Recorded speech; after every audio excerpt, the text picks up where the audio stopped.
The encrypted transmission from Firebase Vanguard shattered the morning silence like a gunshot. Code Black. Code Black. They have Major Sterling. Repeat, hostile forces have captured Major Elena Sterling. The voice of Sergeant Davis crackled through static. Desperation bleeding through the radio waves. Followed by the sharp crack of rifle fire and shouting in a foreign dialect before the line went dead. Before we jump back in, tell us where you're tuning in from. And if this story touches you, make sure you're subscribed. Because tomorrow, I've saved something extra special for you. Captain Maya Blackstone stared at the silent radio in the operations bunker of Forward Operating Base Titan, her blood turning to ice as the implications crashed over her like a tidal wave. Major Elena Sterling, her commanding officer, mentor, and the woman who had single-handedly revolutionized counterinsurgency tactics in the Kazaran Mountains, was now in the hands of the Crimson Wolves, a ruthless militant faction known for their barbaric execution videos and complete disregard for international law. The morning briefing had been routine. Just 30 minutes earlier, Major Sterling was conducting a standard inspection of Firebase Vanguard, a remote outpost positioned strategically along the volatile border between Allied territory and the lawless Kazaran region. The Firebase served as both an early warning system and a launching point for classified operations that didn't officially exist. Sterling had planned a simple 48-hour visit to review defensive positions and assess the morale of the soldiers. Stationed at humanity's edge, now she was gone. Captain Blackstone's hands trembled as she reached for the radio, her mind already racing through the horrifying possibilities. The Crimson Wolves weren't just another insurgent group. They were a sophisticated network of former military officers, foreign mercenaries, and radicalized fighters who had turned the remote mountain valleys into their personal kingdom of terror. Their leader, a man known only as the Executioner, had built his reputation on filmed torture sessions and public beheadings, broadcasting his victims' final moments to strike fear into anyone who dared oppose him. Intelligence reports flooded Maya's memory like a nightmare slideshow. The Crimson Wolves had perfected a brutal timeline. Capture, interrogate for 12 hours to extract maximum intelligence, then film an execution designed to break the will of enemy forces. The videos were sophisticated propaganda tools, edited to maximize psychological impact and broadcast across social media to recruit more fighters to their cause. In 18 months of operations, they had never kept a hostage alive longer than 24 hours. Maya glanced at her watch. 0847 hours. If the patterns held, Major Sterling had until tomorrow morning at best, and that was assuming the Wolves followed their usual schedule. Something about this felt different, though. Sterling wasn't just another captured soldier.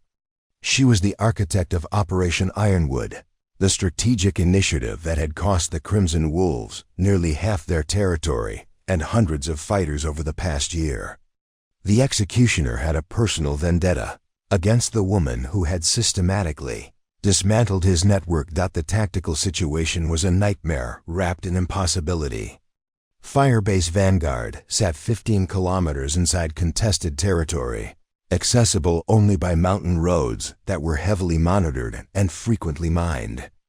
The Crimson Wolves controlled the high ground, had intimate knowledge of every trail and cave system, and possessed anti-aircraft weapons that made helicopter insertion a suicide mission, even if a rescue force could reach the area.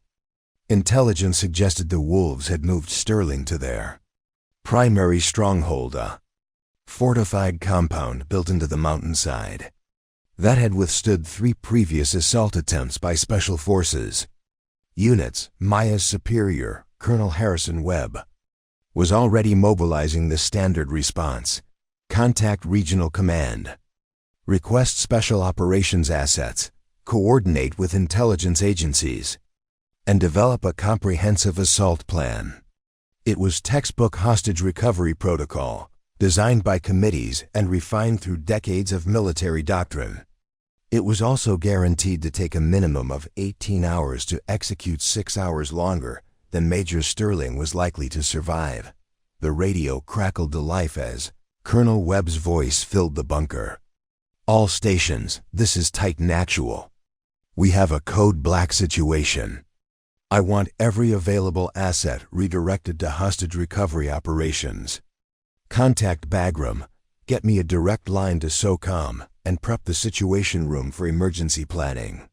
This is now our top priority."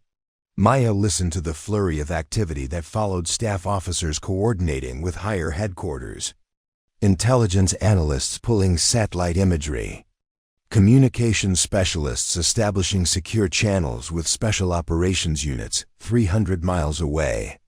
Everyone was doing exactly what they were supposed to do, following procedures that had been tested and validated through countless training exercises, and it would all happen too late, she thought, about Major Sterling's words from their last conversation just 2 days earlier.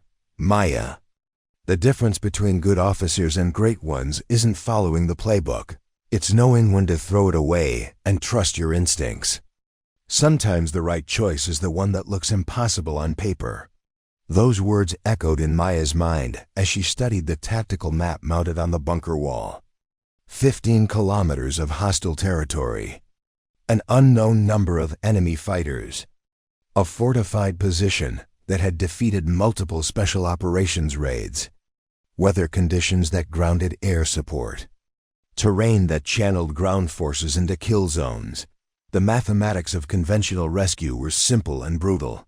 By the time authorized forces could organize, plan, and execute an operation, Major Elena Sterling would already be dead. Her execution broadcast across the internet as another victory for the Crimson Wolves. Preparing and narrating this story took us a lot of time. So if you are enjoying it, subscribe to our channel. It means a lot to us. Now back to the story. But Maya Blackstone was staring at that same impossible equation and seeing different variables. 15 kilometers was exactly the range of her personal motorcycle, the mountain trails she had studied for months during reconnaissance missions, terrain she had traversed on solo patrols that officially never happened, and a skill set honed through 3 years of unconventional warfare training that had prepared her for exactly this type of operation, even if the Army had never intended for her to use it alone. As Colonel Webb continued coordinating the official response, Maya quietly gathered intelligence reports, studied satellite photographs, and began calculating a very different kind of mathematics, the kind that measured success not in bureaucratic approval or tactical orthodoxy, but in whether Elena Sterling would be alive to see another sunrise. The encrypted radio buzzed again with updates from Firebase Vanguard, confirmation that the attack had been professionally executed, evidence suggesting Sterling had been specifically targeted, and the grim intelligence that local sources had spotted vehicles moving toward the Crimson Wolves mountain stronghold. Maya closed her eyes and made a decision that would either save her mentor's life or end her own military career in disgrace. Sometimes the most important battles were fought not by armies, but by individual soldiers willing to walk alone into darkness because waiting for permission meant watching good people die. The clock was ticking, and Major Elena Sterling was running out of time. "Colonel Harrison," Webb's voice cut through the operations bunker like a blade as he outlined the official rescue protocol to his assembled staff. "Gentlemen, we're looking at a minimum 18-hour timeline for a coordinated rescue operation. Special Operations Command is mobilizing a joint task force, but they need time to assess the threat, coordinate air assets, and develop multiple contingency plans." Captain Maya Blackstone stood at the back of the briefing room, her stomach sinking as she watched the digital countdown clock that someone had mounted on the wall. 923 hours. If intelligence estimates were correct, Major Sterling had roughly 15 hours before the Crimson Wolves began their grotesque finale. "Sir," interrupted Lieutenant Colonel Sarah Martinez, The base intelligence officer, our latest human, suggests the enemy timeline may be accelerated in this case. Major Sterling isn't just another hostage. She's the architect of Operation Ironwood. Our sources indicate the executioner has been planning something special for her. Webb nodded grimly. How special? Live broadcast execution, potentially moved up to tonight instead of their usual 24-hour window. He wants to make an example that breaks our operational momentum in the region. Martinez pulled up satellite imagery on the main screen. Additionally, they've moved her to the Serpent's Den, their primary stronghold, built into Mount Kazaran. It's a natural fortress with overlapping fields of fire, anti-aircraft positions, and multiple escape routes through cave systems. Maya felt her heart rate spike as she studied the tactical display. The Serpent's Den was a nightmare scenario, a fortified position that had been reinforced over 3 years, tunneled into solid rock, and defended by the Crimson Wolves' most experienced fighters. Previous intelligence estimates suggested between 40 and 60 combatants occupied the facility at any given time. Supported by heavy weapons and sophisticated early warning systems. What's our special operations timeline? Webb asked. Major Thomas Rodriguez, the operations officer, consulted his tablet. Delta Force has a team prepping at Kandahar, but they need 12 hours minimum for mission planning, equipment staging, and infiltration. Navy SEALs have assets closer, but they're committed to another operation until tomorrow evening. The 75th Ranger Regiment could potentially move faster, but even they're looking at 8 to 10 hours for a hasty operation. And the risks of a hasty operation against that target? Webb's question hung in the air like smoke. Catastrophic, Rodriguez replied without hesitation. The Serpent's Den has defeated 3 previous special operations raids. Last time we tried, we lost 2 helicopters and 8 operators. The enemy knows we're coming before we're halfway there. And they've had years to prepare for exactly this scenario. Maya watched the faces around the briefing table, seasoned officers who had seen combat, planned complex operations, and understood the brutal mathematics of warfare. They all reached the same conclusion she was hearing in their voices. A conventional rescue was either impossible or guaranteed to arrive too late. Colonel Webb leaned back in his chair. Aging 10 years in as many seconds.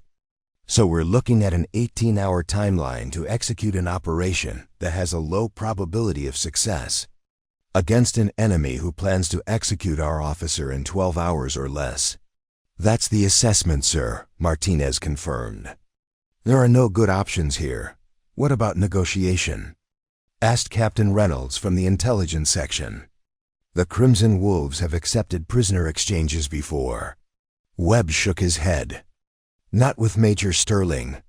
Our psychological profile of the executioner indicates this is personal. She's cost him too much territory and too many men. He's not interested in negotiation. He wants revenge and propaganda. Maya felt the walls closing in as she listened to the discussion spiral through increasingly desperate scenarios. Artillery bombardment of the mountain too imprecise, likely to kill Sterling. Aerial assault impossible due to weather and anti-aircraft defenses. Covert infiltration, not enough time for proper planning. Direct assault suicide against prepared positions. There has to be something, pressed Captain Davis from logistics. We can't just abandon her.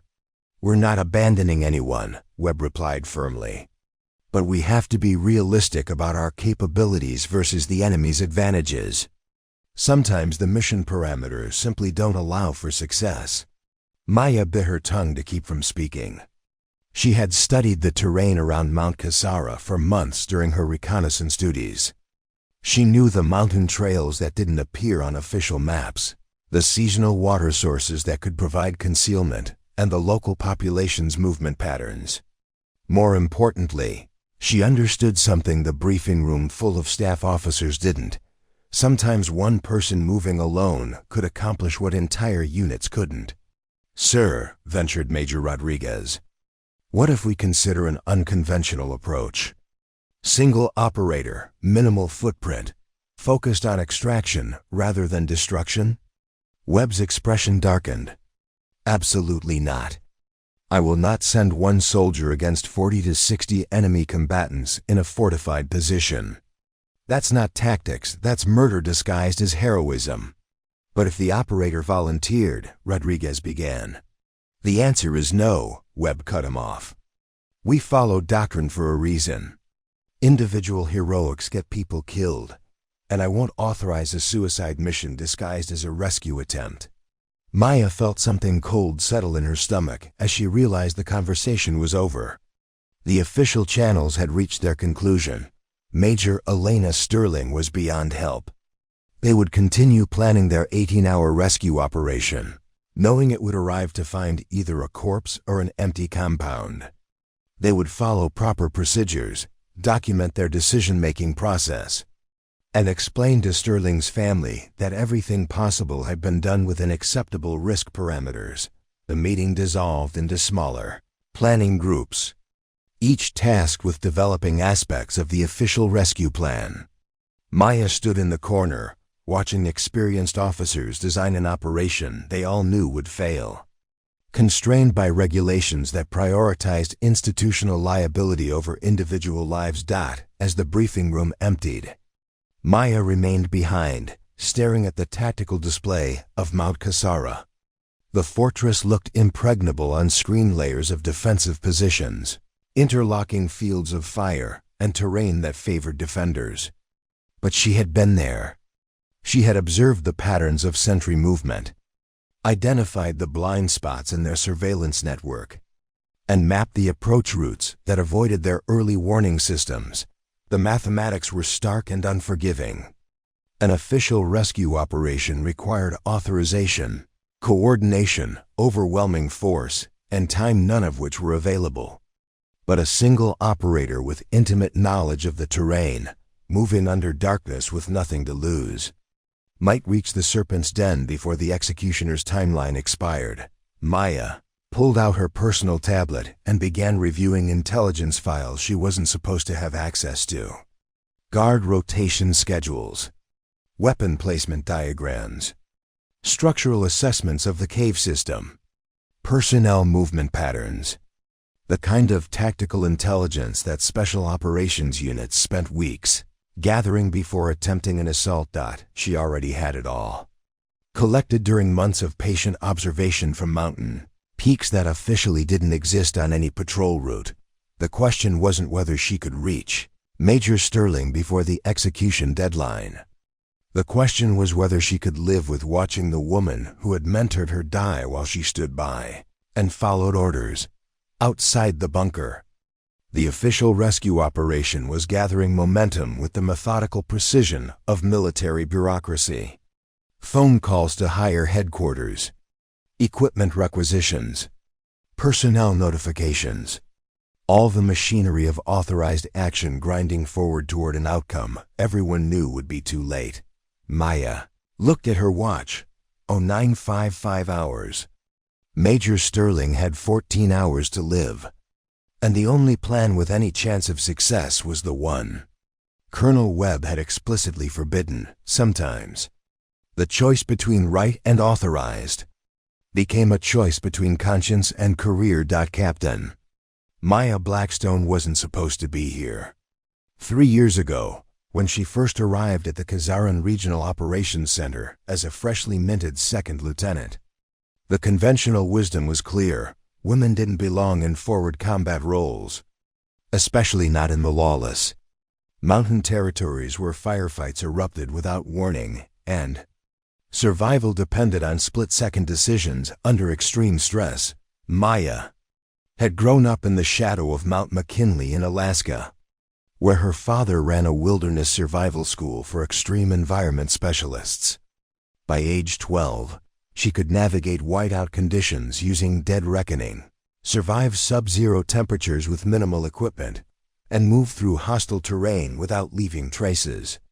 Her childhood playground had been unforgiving wilderness that killed unprepared visitors with casual indifference, when other teenagers were worried about prom dates and college applications. Maya was leading search and rescue operations for lost climbers and teaching survival techniques to National Guard units training in Arctic conditions. Her high school graduation present had been a solo 100-mile trek across the Alaskan wilderness with nothing but a knife, basic medical supplies, and the skills her father had drilled into her since childhood.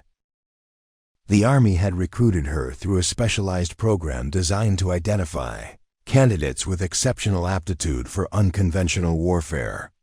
Her psychological profile showed unusual tolerance for isolation, extreme stress resistance, and the kind of independent problem-solving that conventional military training often discouraged. She scored in the 99th percentile on survival assessments, demonstrated expert marksmanship with multiple weapon systems, and possessed a natural understanding of small unit tactics that impressed seasoned instructors, but aptitude meant nothing if the institution refused to recognize it. Maya's first assignment had been to the 127th Military Intelligence Battalion, where she spent 18 months analyzing satellite imagery and writing reports that other officers presented to senior leadership. Her requests for transfer to combat arms units were politely declined with explanations about appropriate utilization of personnel and institutional requirements for qualified intelligence analysts. Everything changed when Major Elena Sterling arrived to take command of the 3rd Special Operations Detachment, a classified unit responsible for deep reconnaissance and direct action missions in contested territories. Sterling had reviewed Maya's personnel file, noted her unique background and test scores, and made a decision that shocked the entire command structure. "Lieutenant Blackstone," Sterling had said during their first meeting, "I don't care what your official MO says on paper. I need someone who can operate independently in hostile terrain for extended periods. Your qualifications suggest you can do exactly that. The question is whether you're willing to prove it." Their first mission together had been a 72-hour reconnaissance of enemy positions in the Kazaran foothills. Maya was tasked with establishing observation posts, mapping enemy movement patterns, and gathering intelligence on weapon emplacements, all while remaining undetected in terrain crawling with hostile patrols. She had exceeded every expectation. Not only did Maya successfully complete the primary mission, she identified 3 previously unknown enemy positions, documented a weapons cache that led to a major interdiction operation, and extracted intelligence that reshaped the entire regional strategy. Her observations were so detailed and accurate that special operations units requested her personally for pre-mission briefings. Sterling had pulled Maya aside after that first operation. "Most officers spend their entire careers learning what you seem to understand instinctively: how to read terrain, anticipate enemy behavior, and operate independently without constant supervision. That's not something you can teach in a classroom." From that point forward, Maya became Sterling's primary reconnaissance specialist. While other officers commanded from operations centers and relied on drone feeds for situational awareness, Maya spent weeks alone in the mountains, learning every trail, every village, every hiding place that could provide tactical advantage. She became the unit's expert on enemy patterns, local population dynamics, and the subtle environmental indicators that meant the difference between successful missions and catastrophic failures. Her reputation spread quietly through special operations circles. Commanders began requesting that intelligence lieutenant who actually goes out and sees things firsthand for mission planning. Maya's tactical assessments became required, reading for units operating in the Kazaran region, because her ground truth intelligence consistently proved more accurate than satellite analysis or signals intercepts. Sterling had been more than just a commanding officer. During those 3 years, she had been Maya's advocate, mentor, and the person who transformed her from a misplaced intelligence analyst into a specialist whose skills were genuinely valued. When other officers questioned Maya's presence during tactical planning sessions, Sterling would shut them down with simple facts. Lieutenant Blackstone has spent more time in hostile territory than most of you have spent in the field. Period. Her assessments have prevented more casualties and enabled more successful operations than any other single intelligence source. The professional relationship had evolved into genuine mutual respect, based on shared understanding of what real warfare demanded. Both women had proven themselves in an environment that initially resisted their presence, earning credibility through competence rather than connections. Sterling had taught Maya how to translate tactical observation into strategic insight, while Maya's detailed field intelligence had enabled Sterling to plan operations with unprecedented accuracy. Maya remembered their conversation just last week, when Sterling had recommended her for promotion to captain and assignment to the Special Operations Career Course. "You've proven yourself as a reconnaissance specialist," Sterling had said, "but you have the potential to be much more. The Army needs officers who understand both the strategic picture and ground truth reality. Most commanders get one or the other. You have both." That recommendation represented 3 years of mentorship, encouragement, and professional development. Sterling had taken a young lieutenant with unconventional background and shaped her into an officer whose expertise was genuinely valued by special operations units throughout the region. More than that, Sterling had demonstrated that success in combat operations depended on competence and courage, not on conforming to traditional expectations about who belonged in certain roles. Maya's expertise wasn't theoretical knowledge gained from textbooks or staff college courses. She had mapped every approach route to major enemy positions through personal observation. She knew which mountain passes were impassable during different seasons, which villages could be trusted for intelligence, and which terrain features provided concealment from enemy surveillance. Her tactical database was built from hundreds of hours spent alone in hostile territory, gathering the kind of detailed intelligence that only came from actually being there. Most importantly, Maya understood the Crimson Wolves' operational patterns because she had observed them directly. She knew their patrol schedules, their communication procedures, their reaction times to different types of threats. She had watched them respond to conventional military operations and noted their tactical adaptations. Her intelligence assessments had enabled successful raids against their positions because she understood not just where they were, but how they thought and reacted under pressure. Sterling had recognized that Maya's background provided capabilities that traditional military training couldn't replicate. Her childhood in extreme environments had developed instincts for survival and movement that complemented formal tactical education. Her experience operating independently in hostile territory had built confidence in her own judgment under stress. Most importantly, her detailed knowledge of the operational environment meant she could plan missions with precision that other officers couldn't match. Now that expertise represented Major Sterling's only realistic chance for survival, and Maya was the only person in the entire theater of operations who possessed the specific knowledge and skills required to reach her before the executioner's deadline expired. The irony wasn't lost on her. The unconventional background that had initially made her an outsider in the military establishment had become exactly what was needed for an impossible mission that conventional forces couldn't accomplish. Relationship between Maya Blackstone and Elena Sterling had been forged in the crucible of shared adversity, beginning with a moment that would define both their careers and their understanding of what true leadership meant in the unforgiving landscape of the Kazaran Mountains. It was Maya's second week under Sterling's command when everything went sideways during Operation Ghostwalk, a routine reconnaissance mission that transformed into a nightmare of survival and split-second decisions. Maya had been tasked with establishing an observation post overlooking the suspected weapons smuggling route, a mission that should have been straightforward surveillance lasting 48 hours. Instead, She found herself witnessing a massive convoy of enemy vehicles, far larger than intelligence estimates had suggested, moving through the valley below her concealed position.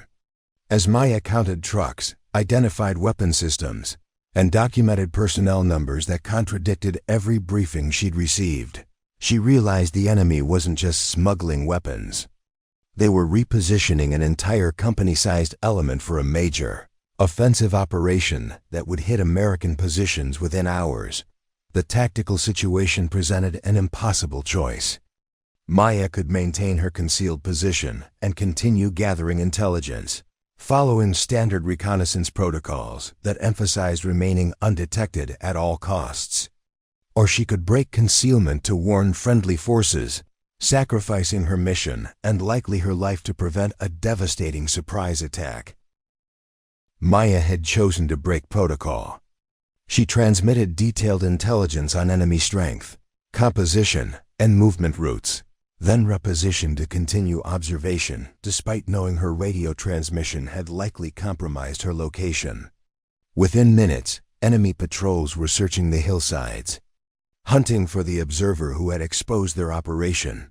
For the next 18 hours, Maya had played a deadly game of cat and mouse with enemy search teams, while continuing to transmit updates on enemy movements. She used every technique her father had taught her about evading trackers in hostile territory, combined with military training in escape and evasion, to stay ahead of increasingly frustrated hunters who knew she was somewhere in the rugged terrain, but couldn't pinpoint her location. Major Sterling had monitored Maya's transmissions from the operations center, watching her young lieutenant risk everything to provide intelligence that was reshaping their understanding of enemy capabilities. When Maya's radio finally went silent after a terse transmission, multiple hostiles closing on my position. Going dark, Sterling made a decision that violated every protocol about command responsibility and force protection. She had launched an unauthorized rescue mission with 2 vehicles and 8 volunteers, driving directly into hostile territory to extract an officer who was officially classified as missing and presumed captured. Sterling led from the front, using Maya's last known position coordinates to navigate mountain roads that hadn't been cleared for American forces.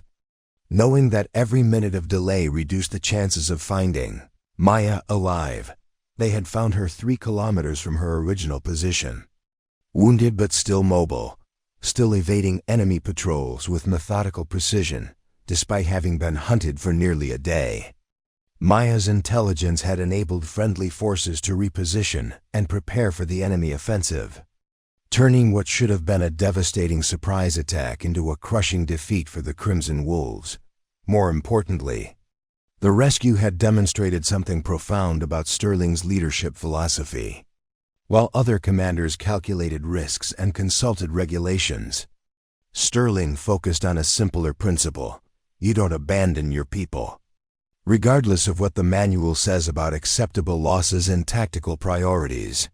"Lieutenant," Sterling had said during Maya's debriefing, "you could have stayed hidden and followed standard reconnaissance doctrine.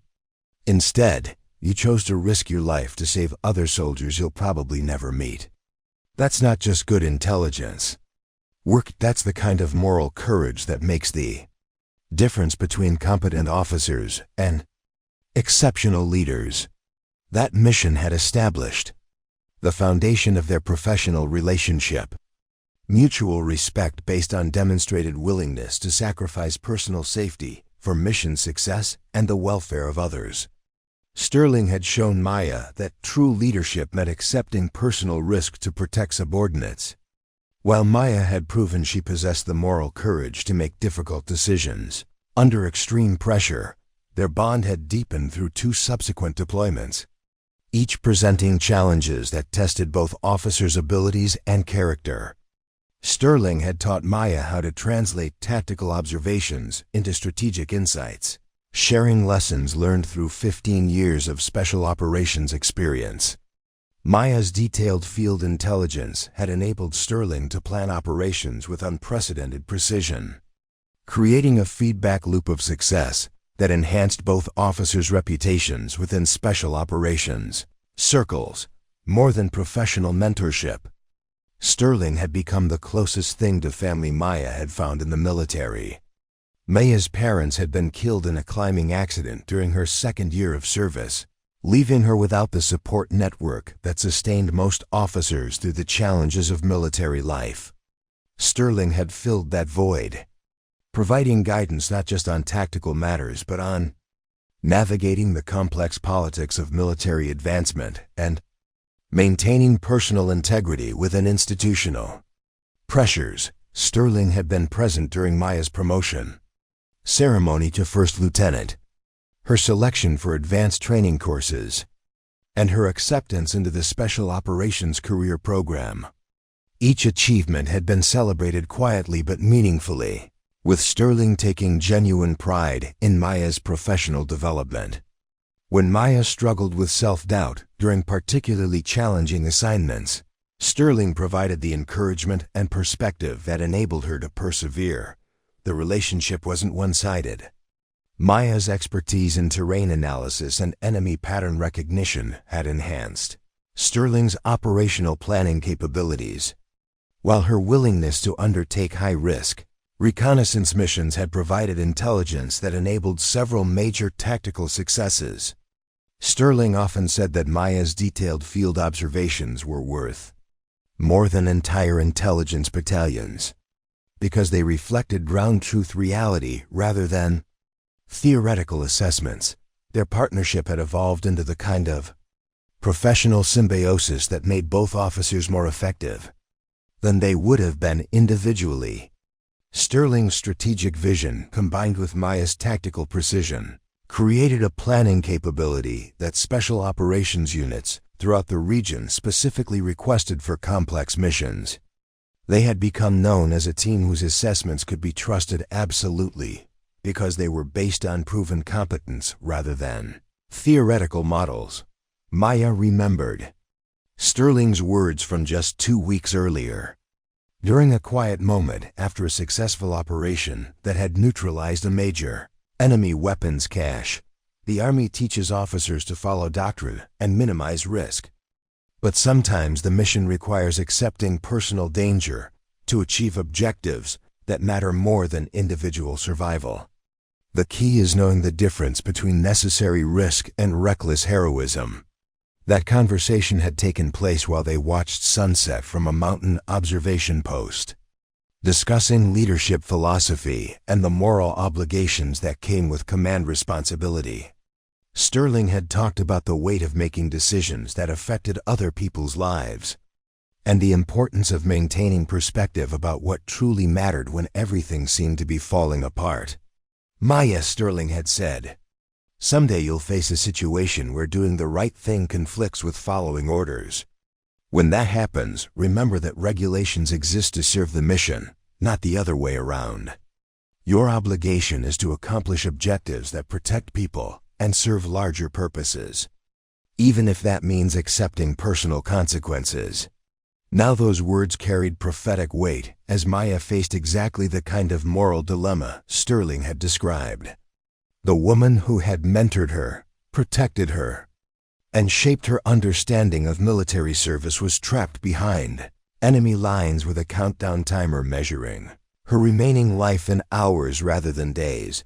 The personal stakes couldn't be higher. Sterling wasn't just Maya's commanding officer. She was the person who had transformed Maya from a misplaced intelligence analyst into a reconnaissance specialist whose expertise was genuinely valued. Sterling had provided mentorship, encouragement, and the kind of professional development that enabled Maya to discover capabilities she hadn't known she possessed, more than professional obligation. Maya felt the bonds of genuine loyalty and gratitude towards someone who had fundamentally changed her life for the better. Sterling had taken personal risks to support Maya's career development, defended her against institutional resistance, and demonstrated through consistent actions that she valued Maya's contributions and potential. The thought of Sterling dying alone in enemy custody, tortured for intelligence and executed for propaganda, while Maya stood by following orders that prioritized institutional liability over individual lives, was simply unacceptable. Some obligations transcended official authorization and regulatory compliance, and loyalty to someone who had shaped your understanding of what military service truly meant was one of them. The intelligence briefing that followed Colonel Webb's initial planning session painted a picture that grew darker with each new piece of information that filtered through classified channels. Maya sat in the secure briefing room, officially present as the regional terrain specialist, while intelligence analysts presented findings that systematically eliminated every conventional option for rescuing Major Sterling. Lieutenant Colonel Martinez activated the main display screen, showing a three-dimensional topographical model of Mount Kazaran and the surrounding valley systems.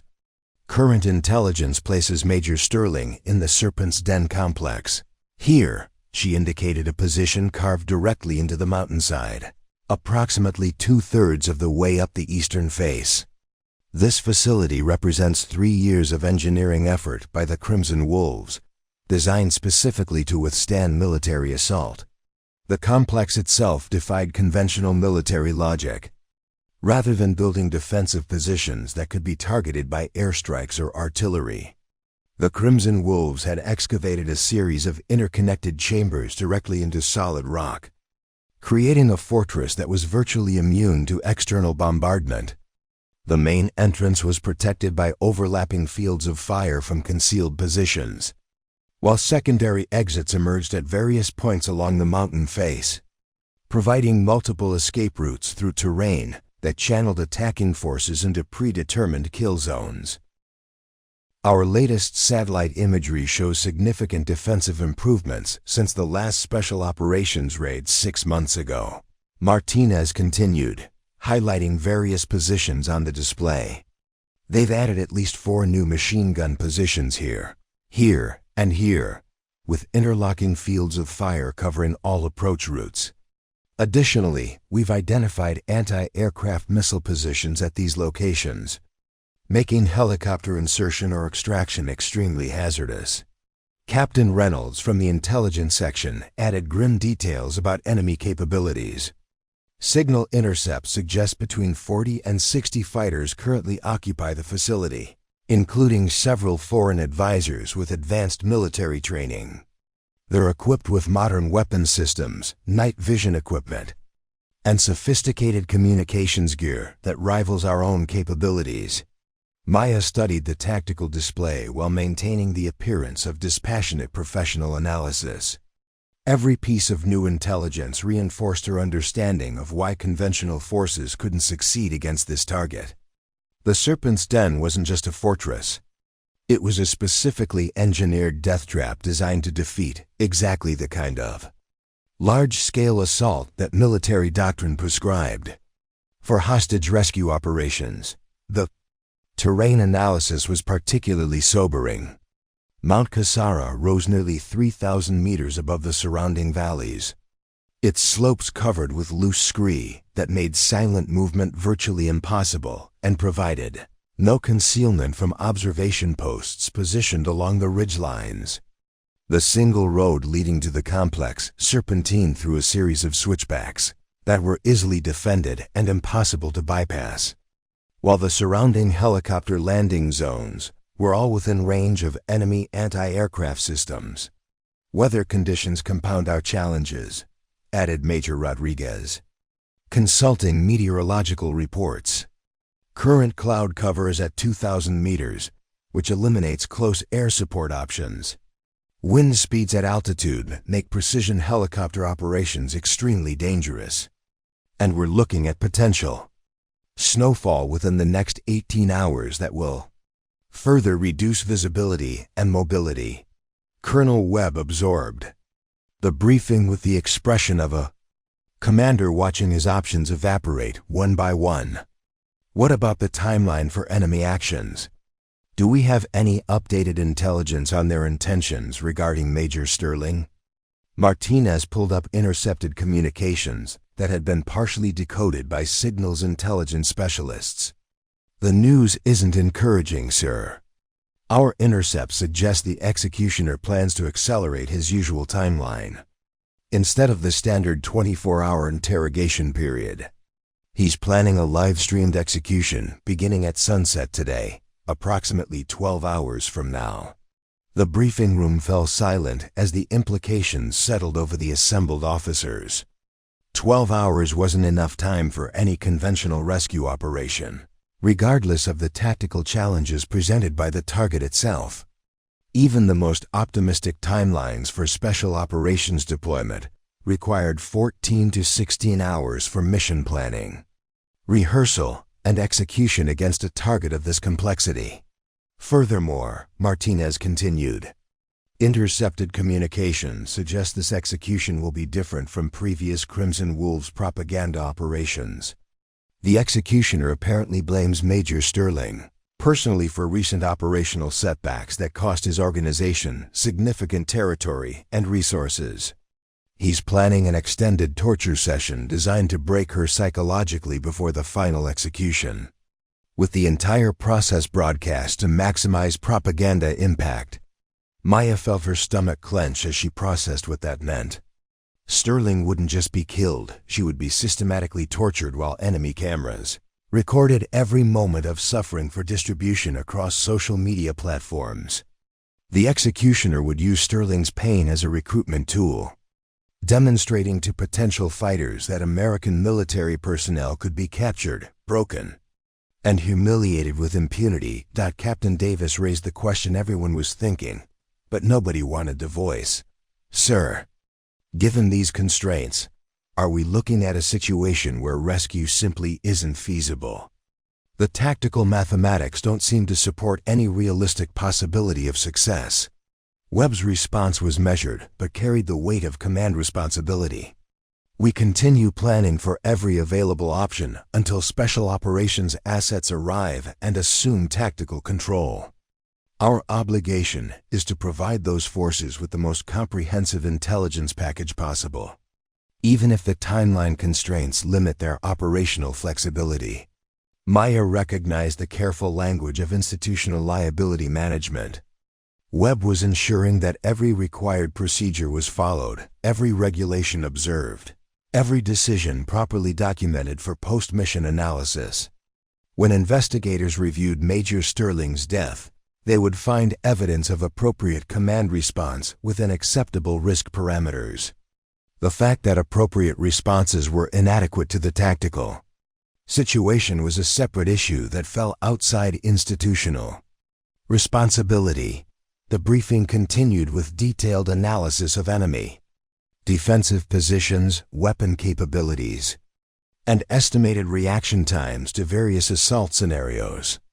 Each piece of information reinforced the same conclusion: the Serpent's Den was designed to defeat precisely the kind of operation that military doctrine required for hostage rescue. The Crimson Wolves had studied American tactical preferences, identified standard operational procedures, and built defensive systems specifically engineered to exploit those predictable approaches. Intelligence analysts presented intercepts showing enemy preparations for the expected rescue attempt.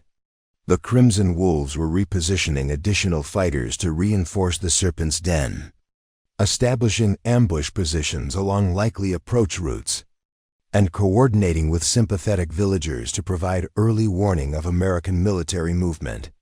They knew rescue forces were coming and had spent months preparing to defeat them. "One additional factor complicates our planning," Martinez noted, pulling up psychological profiles of key enemy personnel. "The executioner has established a pattern of killing hostages immediately if he detects any rescue attempt in progress. Previous operations suggest he monitors radio frequencies and has established observation posts that provide early warning of approaching forces. If he identifies incoming rescue assets, he'll execute Major Sterling immediately rather than risk losing his propaganda prize." The tactical catch-22 was brutally simple. Any rescue force large enough to assault the serpent's den would be detected long before reaching the target, triggering Sterling's immediate execution. But forces small enough to avoid detection would be insufficient to overcome the fortress's defenses and extract the hostage. Successfully, Colonel Webb concluded the briefing with orders that everyone present understood were essentially procedural requirements rather than actionable plans. Continue intelligence gathering, maintain communication with Special Operations Command, prepare detailed target folders for incoming assault teams, and monitor enemy communications for any changes in timeline or intention. As officers filed out of the briefing room to resume their assigned roles in planning an operation they all knew would fail, Maya remained behind, ostensibly to review terrain analysis data. In reality, she was processing intelligence that painted a clear picture. Conventional military response was not just inadequate.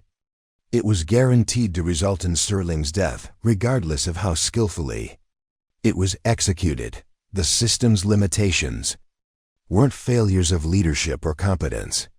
They were structural constraints built into military doctrine that prioritized force protection, operational security, and institutional liability over rapid response to time-sensitive situations. Those priorities made perfect sense for most military operations, but they became fatal obstacles when success required accepting extreme personal risk to achieve objectives within impossibly compressed timelines. Maya stared at the tactical display showing Mount Kazaran's forbidding slopes and the red symbols marking enemy positions around the serpent's den. Somewhere in that fortress, Sterling was enduring interrogation while her captors prepared cameras and editing equipment for the propaganda spectacle planned for sunset. The mathematics were unforgiving. 12 hours for enemy action, 18 hours minimum for authorized response. Major Elena Sterling was going to die not because rescue was impossible, but because the only type of rescue that could succeed within the available timeline was explicitly prohibited by regulations designed to prevent exactly that kind of operation. Maya understood that she was looking at intelligence that definitively proved Sterling's rescue required someone willing to operate outside institutional constraints, someone with the specific knowledge, skills, and motivation to attempt what conventional forces couldn't accomplish within the time available. The question was whether she possessed the moral courage to act on that understanding, knowing that success was far from guaranteed and failure would mean not just Sterling's death, but her own as well. The decision crystallized in Maya's mind with the sudden clarity that comes when all alternatives collapse into a single point of moral certainty. She sat alone in the empty briefing room, staring at the tactical display of Mount Kazaran, as the weight of what she was about to do settled over her like a physical presence. Every rational calculation argued against the course of action forming in her thoughts. But rationality had become irrelevant when the only alternative was watching Elena Sterling die while following orders that prioritized institutional protection over individual lives. Maya pulled out her personal tablet and began reviewing files she had compiled over 18 months of reconnaissance operations in the Kazaran region. Unlike the official intelligence estimates that painted the Serpent's Den as an impregnable fortress, Maya's detailed observations revealed vulnerabilities that could only be identified through patient, ground truth surveillance. She had spent countless hours positioned on adjacent peaks, documenting guard rotation patterns, studying traffic flow around the facility, and mapping approach routes that didn't appear on any official survey. The key weakness in the Crimson Wolves' defensive scheme was their assumption that any threat would come from conventional military forces, operating according to established doctrine. Their overlapping fields of fire, early warning systems, and prepared ambush positions were designed to defeat company-sized assault elements supported by air assets and heavy weapons. They had never planned for a single operator with intimate knowledge of their patterns. Moving alone through terrain she had studied obsessively for months, Maya's reconnaissance files contained information that no intelligence analyst possessed. The 15-minute window each evening when guard positions were rotated, creating a gap in surveillance coverage along the eastern approach route. The seasonal water runoff pattern that created a concealed movement corridor during certain weather conditions. The behavioral patterns of local wildlife that could mask human movement sounds. The specific radio frequencies used for internal communications and the predictable times when traffic volume decreased. Most critically, Maya had identified a route to the Serpent's Den that bypassed every defensive position the Crimson Wolves had established. It required technical climbing skills, knowledge of seasonal cave formations, and willingness to traverse terrain that most military personnel would consider impassable. But for someone with Maya's background in extreme environment operations, it represented a viable infiltration path that could deliver her to within 50 meters of the facility's secondary entrance without detection. The tactical plan forming in Maya's mind was elegant in its simplicity and terrifying in its implications.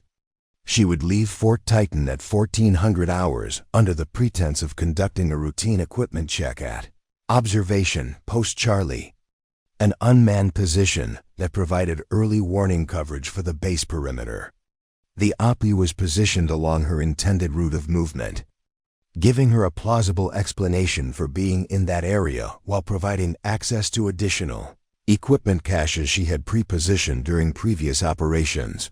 From Op Charlie, Maya would transition to civilian clothes and begin the approach to Mount Kasara, using mountain biking trails that appeared on tourist maps but were actually maintained by smuggling networks.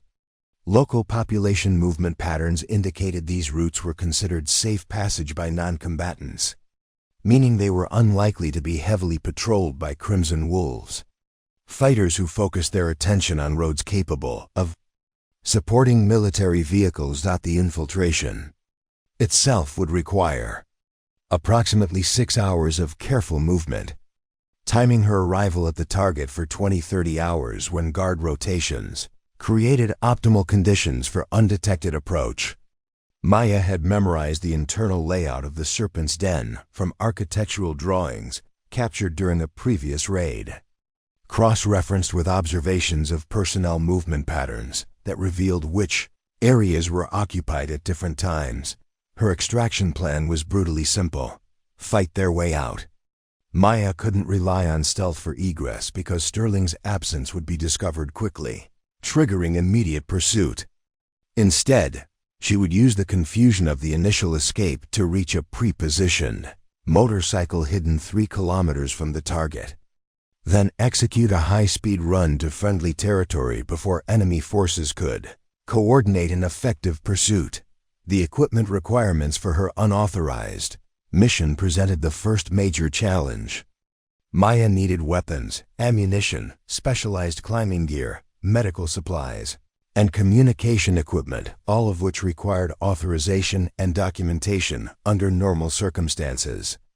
But her position as terrain analysis specialist gave her access to equipment lockers maintained for reconnaissance operations, and her reputation for detailed preparation meant nobody questioned her routine gear checks and maintenance activities.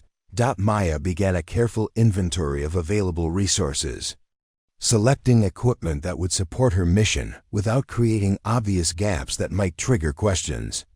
Her personal M4 carbine was already configured for extended operations, with a suppressor and night vision mounting system that would prove essential for close-quarters combat in confined spaces.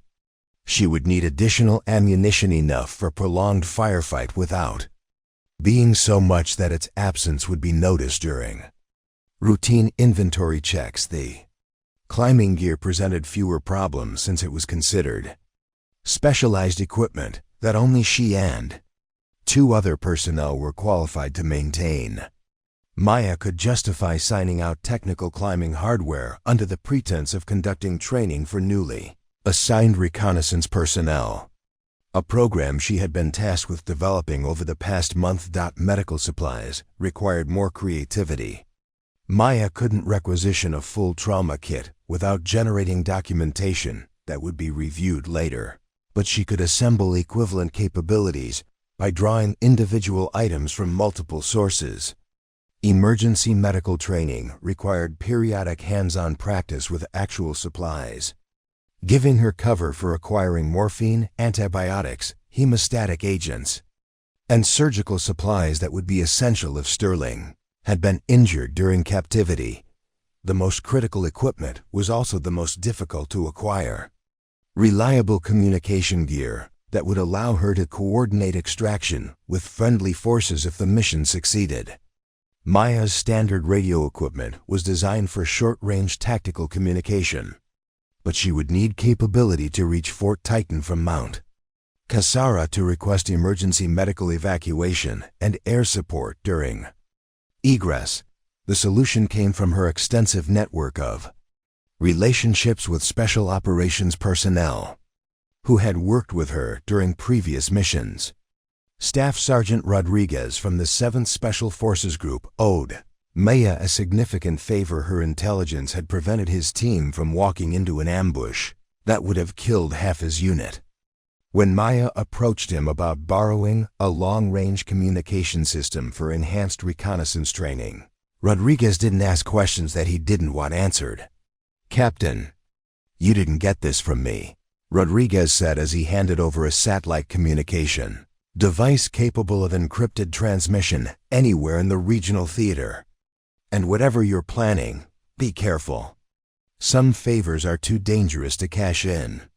Maya spent the afternoon making similar arrangements with other personnel who trusted her judgment and didn't inquire too deeply about her intentions.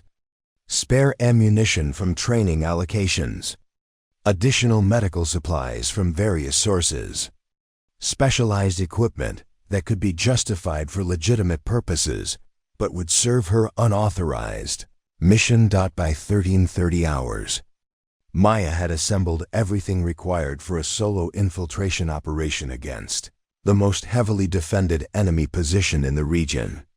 Her preparations had been methodical and professional, designed to avoid triggering institutional oversight while providing the capabilities necessary for mission success. The final element was the most personal and difficult: writing letters that would explain her actions to people who mattered. Maya composed a brief message to her sister in Alaska, expressing love and gratitude while avoiding any details that might compromise operational security. She wrote a longer letter to Colonel Webb, accepting full responsibility for her unauthorized actions and requesting that no other personnel be held accountable for failing to prevent her decision. Most difficult letter was addressed to Major Sterling herself, to be delivered only if Maya's rescue attempt failed.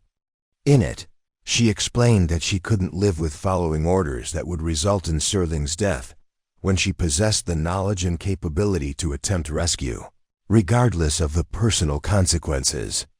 The letter concluded with a simple statement: "Thank you for showing me what courage looks like and for believing I could become the officer you always said I had the potential to be." At 1345 hours, Maya sealed the letters in her desk, gathered her equipment, and walked toward the motor pool with the purposeful stride of an officer conducting routine duties. She had crossed the line from contemplating unauthorized action to actively executing a plan that would either save Sterling's life or result in both their deaths. There was no turning back now. The next 12 hours would determine whether moral courage could triumph over impossible odds, or whether institutional constraints would claim another victim who died because doing the right thing was explicitly prohibited by regulations designed to prevent exactly that kind of heroism. Maya started her vehicle and drove toward what would either be the most important mission of her career or the last decision she would ever make: the Drive from Fort Titan to observation post Charlie took 47 minutes through terrain that transitioned from secured military installation to contested wilderness with unsettling graduality. Maya maintained radio contact with base operations for the first 20 kilometers, reporting routine checkpoints and weather observations that established her legitimate presence in the area.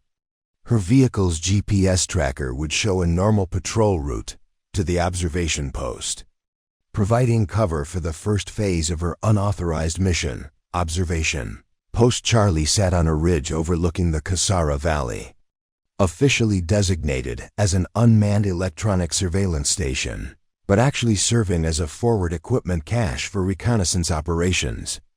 Maya had used her position as terrain specialist to justify pre-positioning specialized gear at various points throughout the region, ostensibly for emergency use by reconnaissance teams operating in remote areas. In reality, she had been methodically building a network of supply points that could support extended, independent operations. Maya parked her vehicle in the camouflage position designated for official visits, then activated the observation post's automated systems to transmit routine status reports that would continue for the next 8 hours. The electronic signature would indicate normal equipment function and environmental monitoring, providing cover for her absence until the morning shift change when her failure to return would be discovered. Equipment cache yielded essential items that military regulations prohibited her from carrying during routine patrols. Additional ammunition beyond standard load, specialized medical supplies including morphine and surgical equipment, and most importantly, civilian clothes that would allow her to move through local population areas without immediately identifying herself as American military personnel. Maya changed from her military uniform into local civilian attire, worn hiking boots, faded pants, and a heavy jacket that matched clothing worn by mountain guides and smugglers who moved freely through the region. The transformation was more than cosmetic. It represented a psychological transition from institutional representative to independent operator whose success would depend entirely on personal skills and judgment. Motorcycle hidden behind the observation post was a modified dirt bike optimized for mountain terrain, with enlarged fuel tanks, reinforced suspension, and sound-dampening modifications that reduced engine noise to barely audible levels. Maya had purchased it through unofficial channels and spent months adapting it specifically for covert transportation in hostile territory. The bike's registration and ownership were carefully obscured through a series of transactions that would resist casual investigation. Maya loaded her equipment onto the motorcycle, distributing weight for optimal handling while ensuring rapid access to weapons and medical supplies. Her M4 carbine was secured in a scabbard along the bike's frame, with magazines positioned for immediate tactical reload. The satellite communication device was protected in a waterproof case, while medical supplies were distributed between easily accessible pouches that could be reached with one hand if she was wounded. The route to Mount Kazaran followed smuggling trails that had been used for decades by local populations moving goods between valley systems. These paths avoided major roads and military checkpoints, instead winding through terrain that was familiar to Maya from months of reconnaissance operations. She had walked or observed every kilometer of the route, noting seasonal variations, potential hazards, and locations where hostile forces might establish observation posts. Maya's movement timeline was calculated to exploit specific patterns in enemy surveillance and local population activity. The Crimson Wolves focused their patrol efforts on roads and valley floors where vehicles could operate, largely ignoring mountain trails that required specialized knowledge and equipment to traverse safely. Local civilians used these same trails for legitimate travel, but followed predictable schedules based on market days, religious observances, and seasonal work patterns. The first phase of movement covered 12 kilometers through relatively secure terrain. Following established trails that were marked on tourist maps and regularly used by hiking groups, Maya maintained civilian speed and behavior patterns, stopping occasionally to check her route and observe surrounding terrain in the manner of someone unfamiliar with the area, but exercising appropriate caution. As she climbed higher into the mountains, the character of the terrain shifted dramatically. Tourist trails gave way to smuggling routes that required specialized knowledge to navigate safely. These paths were deliberately obscured, marked only by subtle signs that could be read by experienced guides, but would be invisible to casual observers. Maya had learned to recognize these markers during previous reconnaissance operations. When she had followed suspected smuggling routes to identify weapons caches and enemy supply networks, the motorcycle performed flawlessly on terrain that would have been impossible for conventional vehicles. Maya's modifications allowed her to climb steep grades and traverse loose scree with confidence, while the reduced engine noise minimized the acoustic signature that might alert enemy surveillance posts. Her movement speed was faster than foot travel, but controlled, enough to avoid the dust clouds and engine noise that would advertise her presence to distant observers. Wildlife activity provided natural camouflage for her movement sounds. The mountain region supported populations of wild goats, wolves, and various smaller animals whose normal activities created acoustic background that masked motorcycle engine noise when properly managed. Maya timed her movement through sensitive areas to coincide with peak animal activity periods, using their presence to explain any unusual sounds that might be detected by enemy listening posts. Navigation required constant attention to terrain features and route selection. The smuggling trails branched frequently, with false paths designed to confuse unfamiliar travelers and lead them into dead ends or dangerous terrain. Maya had memorized the correct route markers during previous operations, but the consequences of wrong turns at this stage could be fatal.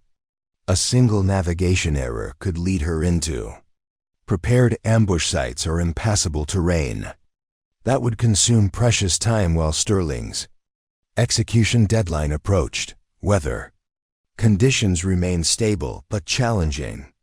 Cloud cover at higher elevations provided concealment from aerial observation, but also reduced visibility and made route identification more difficult. Temperature was dropping as altitude increased, requiring Maya to balance thermal protection with mobility requirements. The forecast suggested potential snow at higher elevations, which would improve concealment, but might also make the final approach to the Serpent's Den more technically challenging. Maya reached the intermediate waypoint at 17:20 hours, exactly on schedule according to her mission timeline. This position offered the last opportunity to observe the target area with optical equipment before beginning the final approach. From a concealed position among rock formations, she used binoculars to study the Serpent's Den and confirmed that enemy defensive patterns matched her previous observations. The fortress appeared exactly as Maya had memorized from months of surveillance.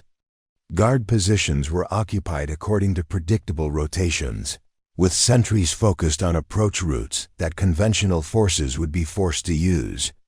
Vehicle movement around the facility followed established patterns that indicated normal operations rather than heightened alert status. Most importantly, Maya could identify no changes in defensive posture that would suggest the Crimson Wolves anticipated imminent rescue operations. Through careful observation, Maya confirmed that Sterling was still alive and held in the facility's main detention area. Brief glimpses through windows revealed figures moving within the complex, and the absence of unusual activity suggested the execution timeline remained unchanged. The executioner was apparently confident that American forces would require additional time to organize rescue operations. Giving him freedom to proceed with his propaganda schedule, Maya used the observation period to confirm final details of her infiltration plan. Guard rotation timing matched her previous observations, creating the anticipated 15-minute window when surveillance coverage would be reduced along her planned approach route. Weather conditions were optimal for technical climbing, with stable rock and minimal wind that would facilitate the vertical approach to the facility's secondary entrance. The psychological transition was complete.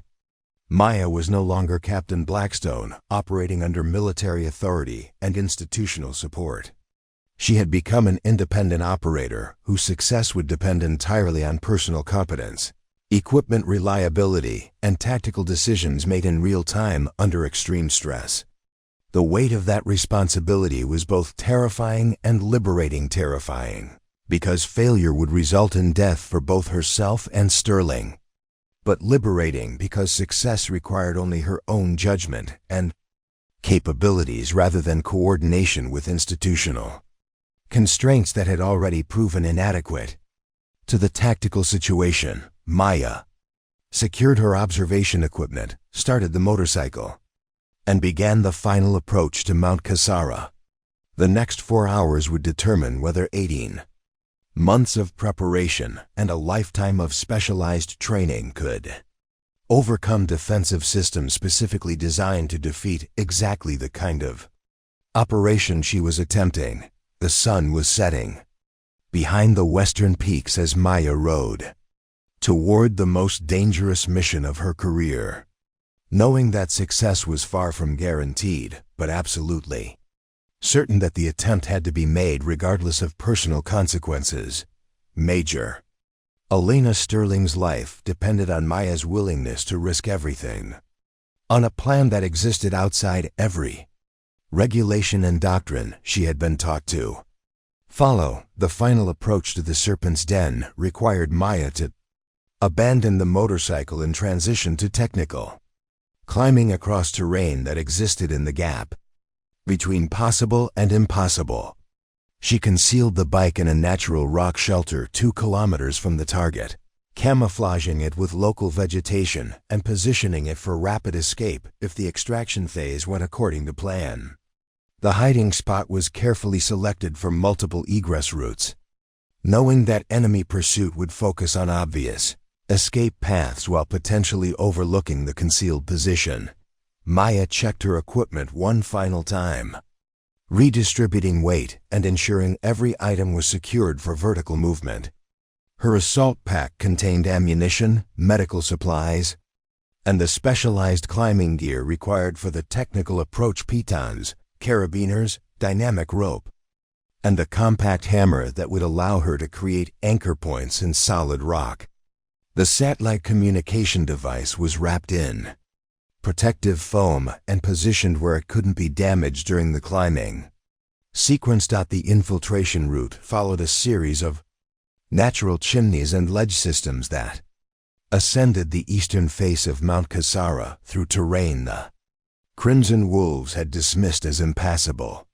Maya's reconnaissance had identified this weakness in their defensive scheme, the assumption that the mountain itself provided adequate protection along certain approaches.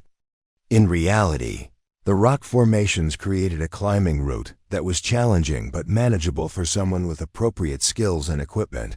Maya began the ascent at 1930 hours, timing her movement to exploit the guard rotation gap she had observed during previous surveillance operations. The climbing was technical but not extreme, requiring careful route selection and methodical progress rather than exceptional strength or advanced techniques. Each movement was calculated to minimize noise and avoid dislodging loose rock that might alert sentries positioned along the facilities perimeter. The first pitch ascended 60 meters through a natural chimney system that provided concealment from observation posts while offering sufficient holds and protection points for safe movement. Maya climbed without artificial lighting, relying on night vision equipment and tactile familiarity with rock types she had studied during daylight reconnaissance. The climbing rhythm was deliberate and controlled, with frequent pauses to listen for enemy activity and confirm that her movement remained undetected. Temperature dropped significantly, As Maya gained elevation, requiring her to balance thermal protection with mobility requirements. Too much insulation would restrict movement and increase fatigue, while insufficient protection could lead to hypothermia that would compromise her effectiveness during the assault phase.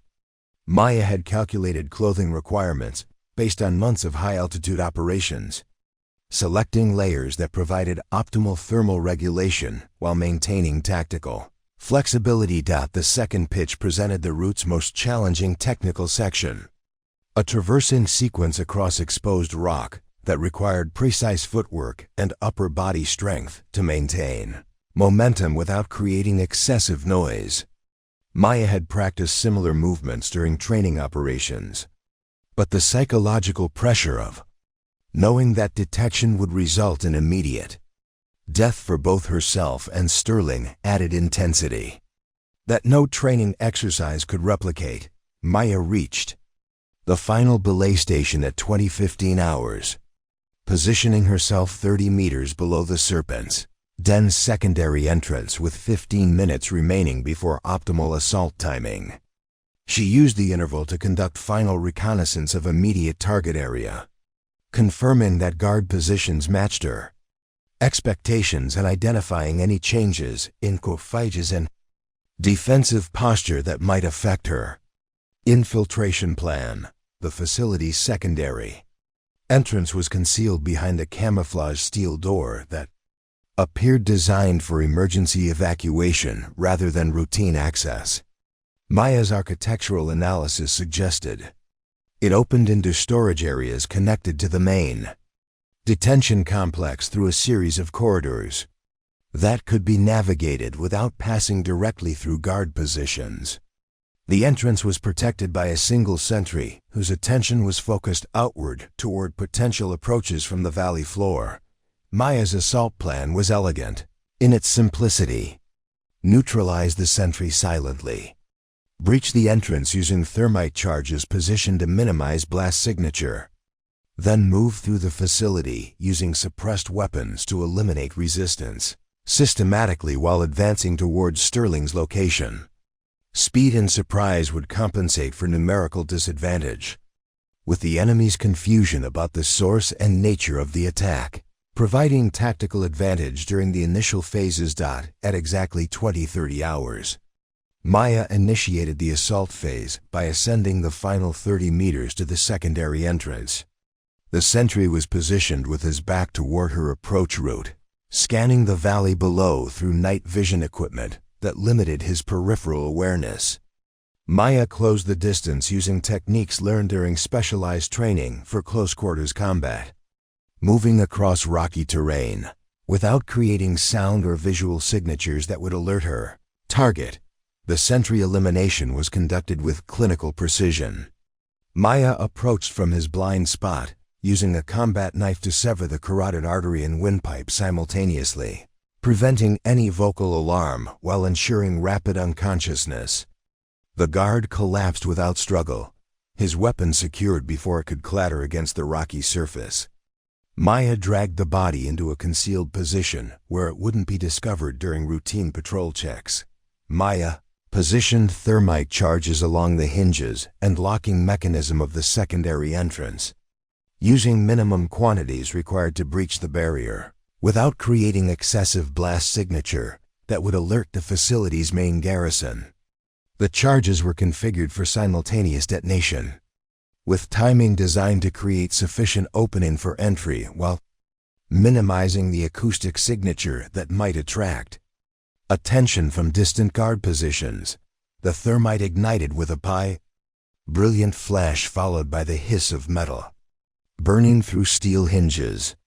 Maya counted seconds until the reaction completed, then kicked the door inward and flowed through the entrance with her weapon raised and ready. The storage area beyond was unoccupied, containing equipment and supplies arranged along concrete shelves that provided concealment for her initial movement. Maya oriented herself using the architectural layout she had memorized, identifying the corridor system that led toward the detention areas. The facility's internal configuration matched intelligence assessments, with main corridors designed for vehicle access while secondary passages provided foot traffic routes between different functional areas. Maya selected movement routes that avoided high-traffic zones while maintaining direct access to her objective. The first hostile contact occurred as Maya rounded a corner leading toward the detention complex. 2 guards were positioned at an internal checkpoint, armed with assault rifles and focused on monitoring access to the facility's restricted areas. Maya engaged both targets with suppressed fire, using controlled pairs to ensure immediate neutralization without creating noise that would alert additional personnel. Maya stepped over the bodies and continued movement toward her objective, her weapon constantly searching for additional targets. The facility's corridors were dimly lit with emergency lighting that provided sufficient illumination for navigation while creating shadows that aided concealment. Maya used tactical movement techniques to minimize exposure while maintaining rapid progress. Toward Sterling's location, enemy confusion was evident in the shouted communications that began echoing through the facility as guards discovered the breached entrance and eliminated sentries. The Crimson Wolves were reacting to an attack they didn't understand, unable to determine the source, scale, or objectives of the assault force that had apparently materialized inside their fortress without triggering perimeter defenses. Maya exploited this confusion by accelerating her movement toward the detention area, knowing that enemy response would become more coordinated as they gathered information about the nature of the threat. Her window of tactical advantage was measured in minutes rather than hours, requiring immediate location and extraction of Sterling. Before the facility's garrison could mount effective resistance, the detention complex appeared ahead, marked by reinforced doors and additional guard positions that confirmed Maya had reached her objective. 3 hostile fighters were visible, armed and beginning to react to the alarm signals that were now echoing throughout the facility. Maya would need to eliminate all resistance in this area before she could locate and extract Sterling. The most dangerous phase of the mission was about to begin. Close quarters combat in confined spaces against multiple opponents who were beginning to understand that their fortress was under assault by an unknown force that had somehow bypassed all their defensive systems. Maya checked her ammunition count, confirmed her weapon's readiness, and prepared to fight her way into the heart of the serpent's den to rescue the woman who had shaped her. Understanding of what military service truly meant, the detention complex erupted into chaos as Maya engaged the 3 guards positioned at the reinforced checkpoint. Her first burst caught the nearest fighter center mass, dropping him before he could bring his weapon to bear. The second guard managed to return fire, his rounds sparking off concrete walls as Maya rolled behind a structural support column. The enclosed space amplified every sound: the crack of rifle fire, the clatter of empty casings on concrete, and the shouted Arabic commands as enemy fighters tried to coordinate their response to an attack they couldn't comprehend. Maya flanked the remaining guards, using the facility's own architecture against them. The corridor system that protected the detention area also created blind spots and angles that an experienced operator could exploit. She used a fragmentation grenade to suppress the checkpoint position, the blast in the confined space devastating to defenders, while providing her the opportunity to advance through the smoke and debris. The 3rd guard was wounded, but still functional when Maya reached the checkpoint. She finished him with 2 controlled shots, then quickly searched the position for keys and access cards that would provide entry to the detention cells.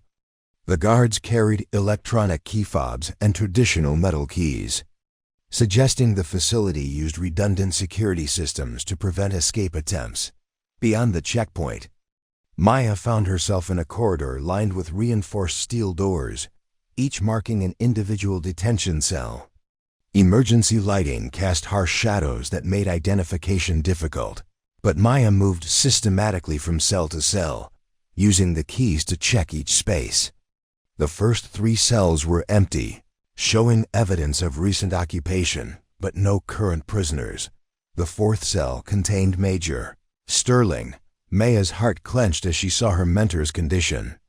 Sterling was conscious but clearly exhausted, her uniform torn and stained with blood from interrogation sessions that had apparently been ongoing since her capture.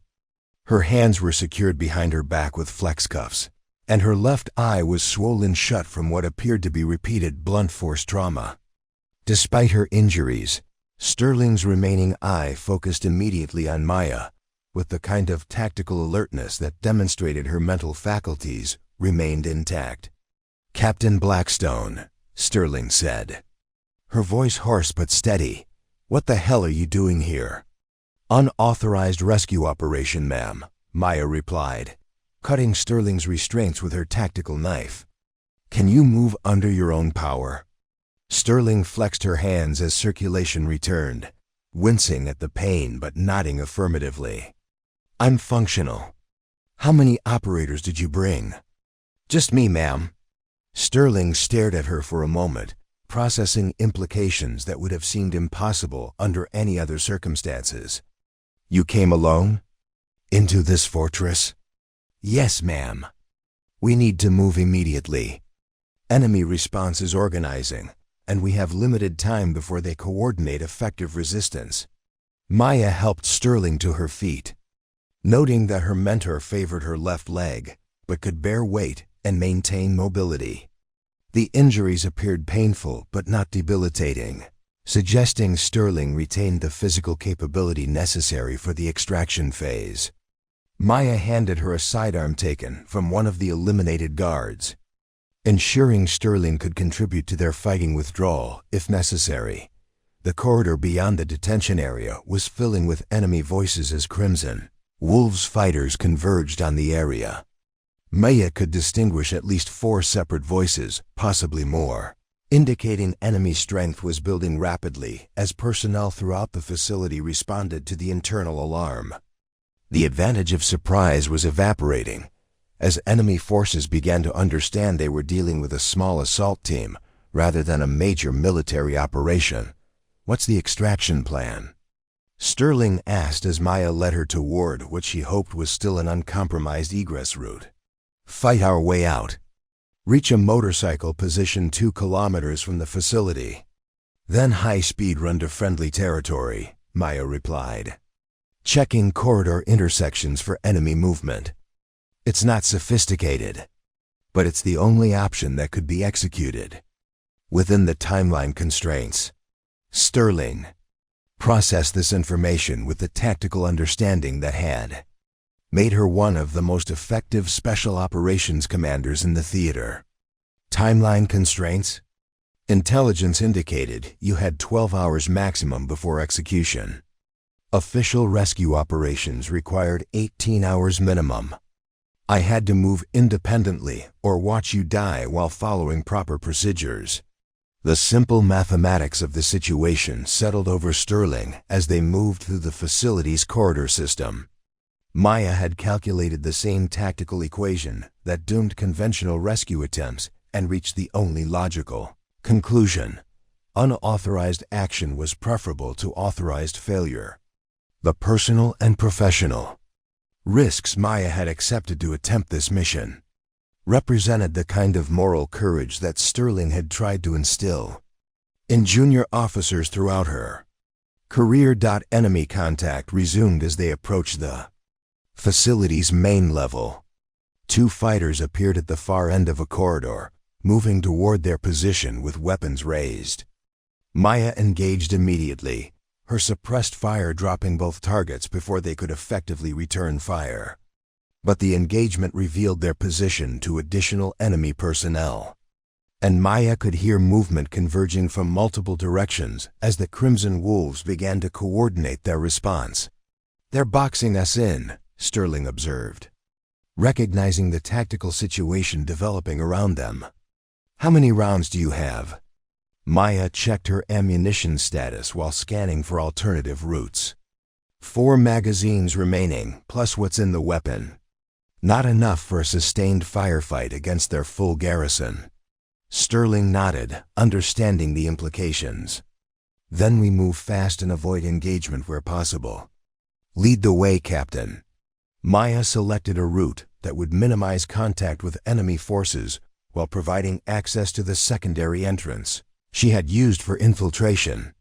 The facility's architecture worked against rapid movement, with corridors designed to channel traffic through monitored checkpoints rather than provide direct routes between different areas. Maya had to navigate this system while under pressure from pursuing enemies, and the knowledge that every delay increased the probability of being trapped inside the fortress. A sustained burst of automatic fire echoed from the direction of Maya's infiltration route, suggesting enemy forces had discovered the breached secondary entrance and were moving to secure it. Maya's planned egress route was compromised, forcing her to adapt the extraction plan in real time while under direct pressure from coordinated enemy response.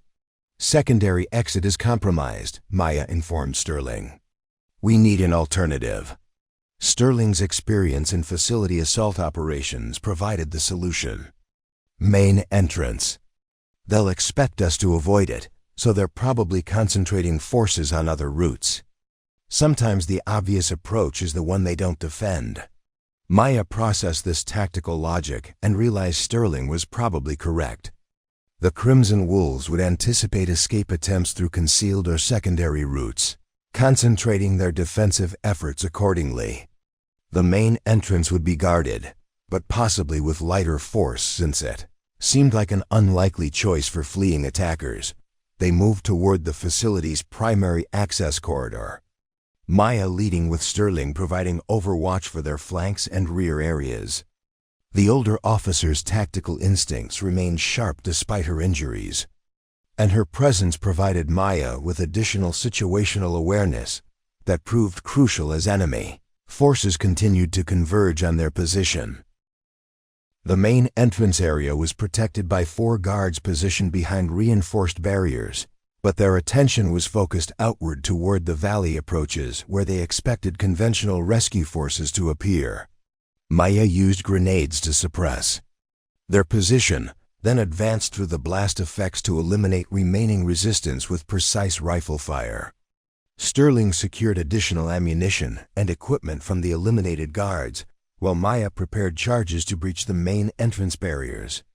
The facility's primary access was designed to withstand assault from external forces, but Maya's thermite charges could compromise the main entrance area was protected by 4 guards positioned behind reinforced barriers, but their attention was focused outward toward the valley approaches where they expected conventional rescue forces to appear. Maya used grenades to suppress their position, then advanced through the blast effects to eliminate remaining resistance with precise rifle fire. Sterling secured additional ammunition and equipment from the eliminated guards, while Maya prepared charges to breach the main entrance barriers. The facility's primary access was designed to withstand assault from external forces, but Maya's thermite charges could compromise the structural integrity sufficiently to create an exit route. Enemy forces were closing on their position from multiple directions when Maya detonated the breaching charges. The explosion blew open the main entrance while creating enough debris and smoke to provide concealment for their immediate escape. Maya and Sterling moved through the breach into the mountain night, finally outside the fortress that had seemed impregnable just hours earlier, but extraction was far from complete. They had to reach Maya's concealed motorcycle while evading pursuit from enemy forces who now understood exactly where the assault team was located and what their escape route would require. The most dangerous phase of the operation was just beginning. 2 operators moving through hostile territory toward salvation that remained 2 kilometers away through terrain, controlled by enemies who would mobilize every available asset to prevent their escape.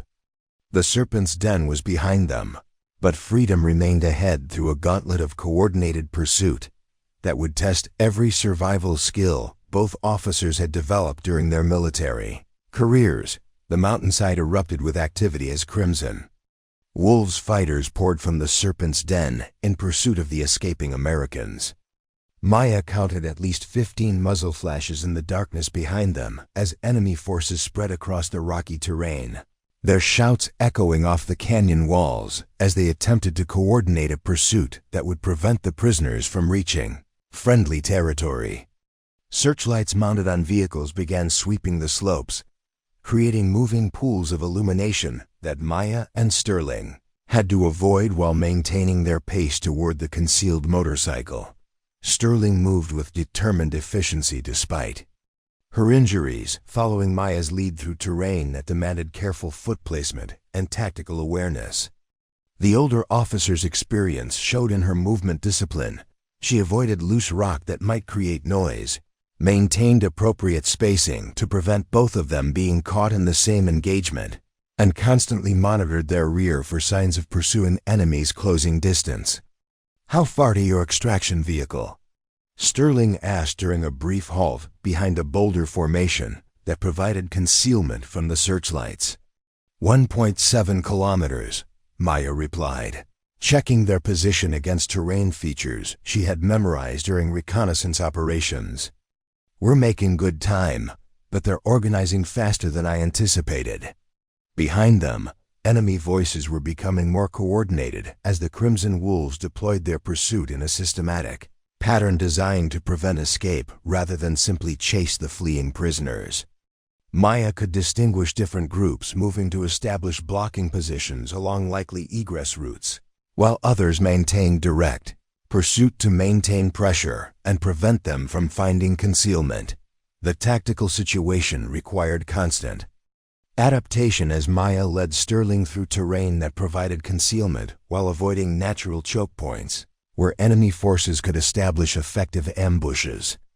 Her intimate knowledge of the area proved crucial as she selected routes that exploited dead space in enemy observation while maintaining progress toward their objective.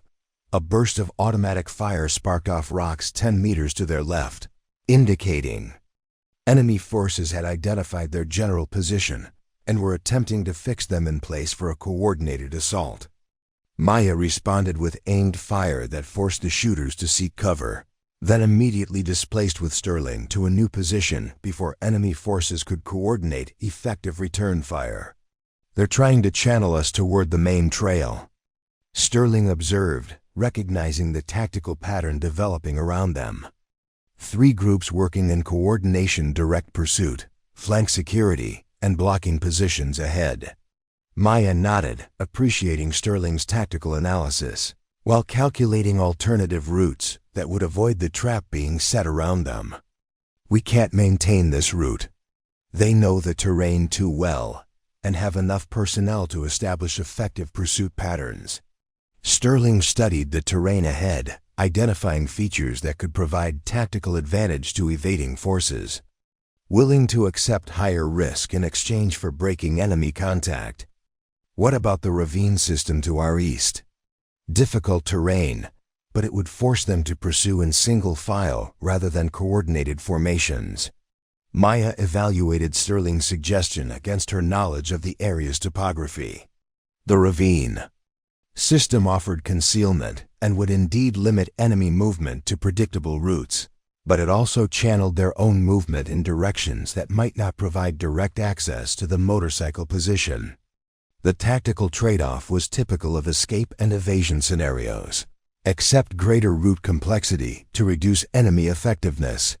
It adds distance and difficulty, but probably our best option for breaking contact, Maya agreed. "Can you handle technical movement with your injuries?"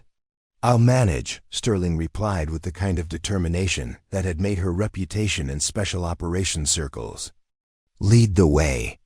Maya adjusted their route toward the ravine system, moving across exposed terrain that required speed and stealth to avoid detection by enemy forces, who were now using systematic search patterns to identify their location. The distance to relative safety was measured in minutes rather than meters, with each moment of exposure increasing the probability of decisive contact with pursuing enemies. The ravine entrance required a controlled descent down a near-vertical rock face that challenged Maya's technical climbing skills and pushed Sterling's physical limitations. Maya anchored a rope to provide assistance for Sterling's descent, knowing that noise discipline was critical, but accepting that speed was becoming more important than perfect concealment. Sterling descended with controlled determination, favoring her injured leg, but maintaining sufficient technique to avoid falls that would compromise their mission. Her breathing was labored but steady, indicating pain management rather than systemic failure. Maya followed immediately, pulling the rope to deny enemy forces the same assistance if they chose to pursue through the ravine system. The ravine floor provided excellent concealment but created new challenges for navigation and movement speed. Maya led Sterling through a route that exploited natural cover while avoiding terrain features that could become deadly traps. If enemy forces managed to establish positions on the high ground above them, enemy activity continued on the slopes. Above the ravine, with searchlights and voices indicating pursuit forces were still attempting to locate their position. But the tactical advantage had shifted. Enemy forces would now have to expose themselves to enter the ravine system, while Maya and Sterling could move through terrain that limited observation and fields of fire. They're splitting their pursuit effort, Sterling noted, listening to enemy communications that suggested some forces were continuing direct pursuit, while others moved to establish blocking positions along potential exit routes. Professional response, but it's spreading their available personnel across too much terrain.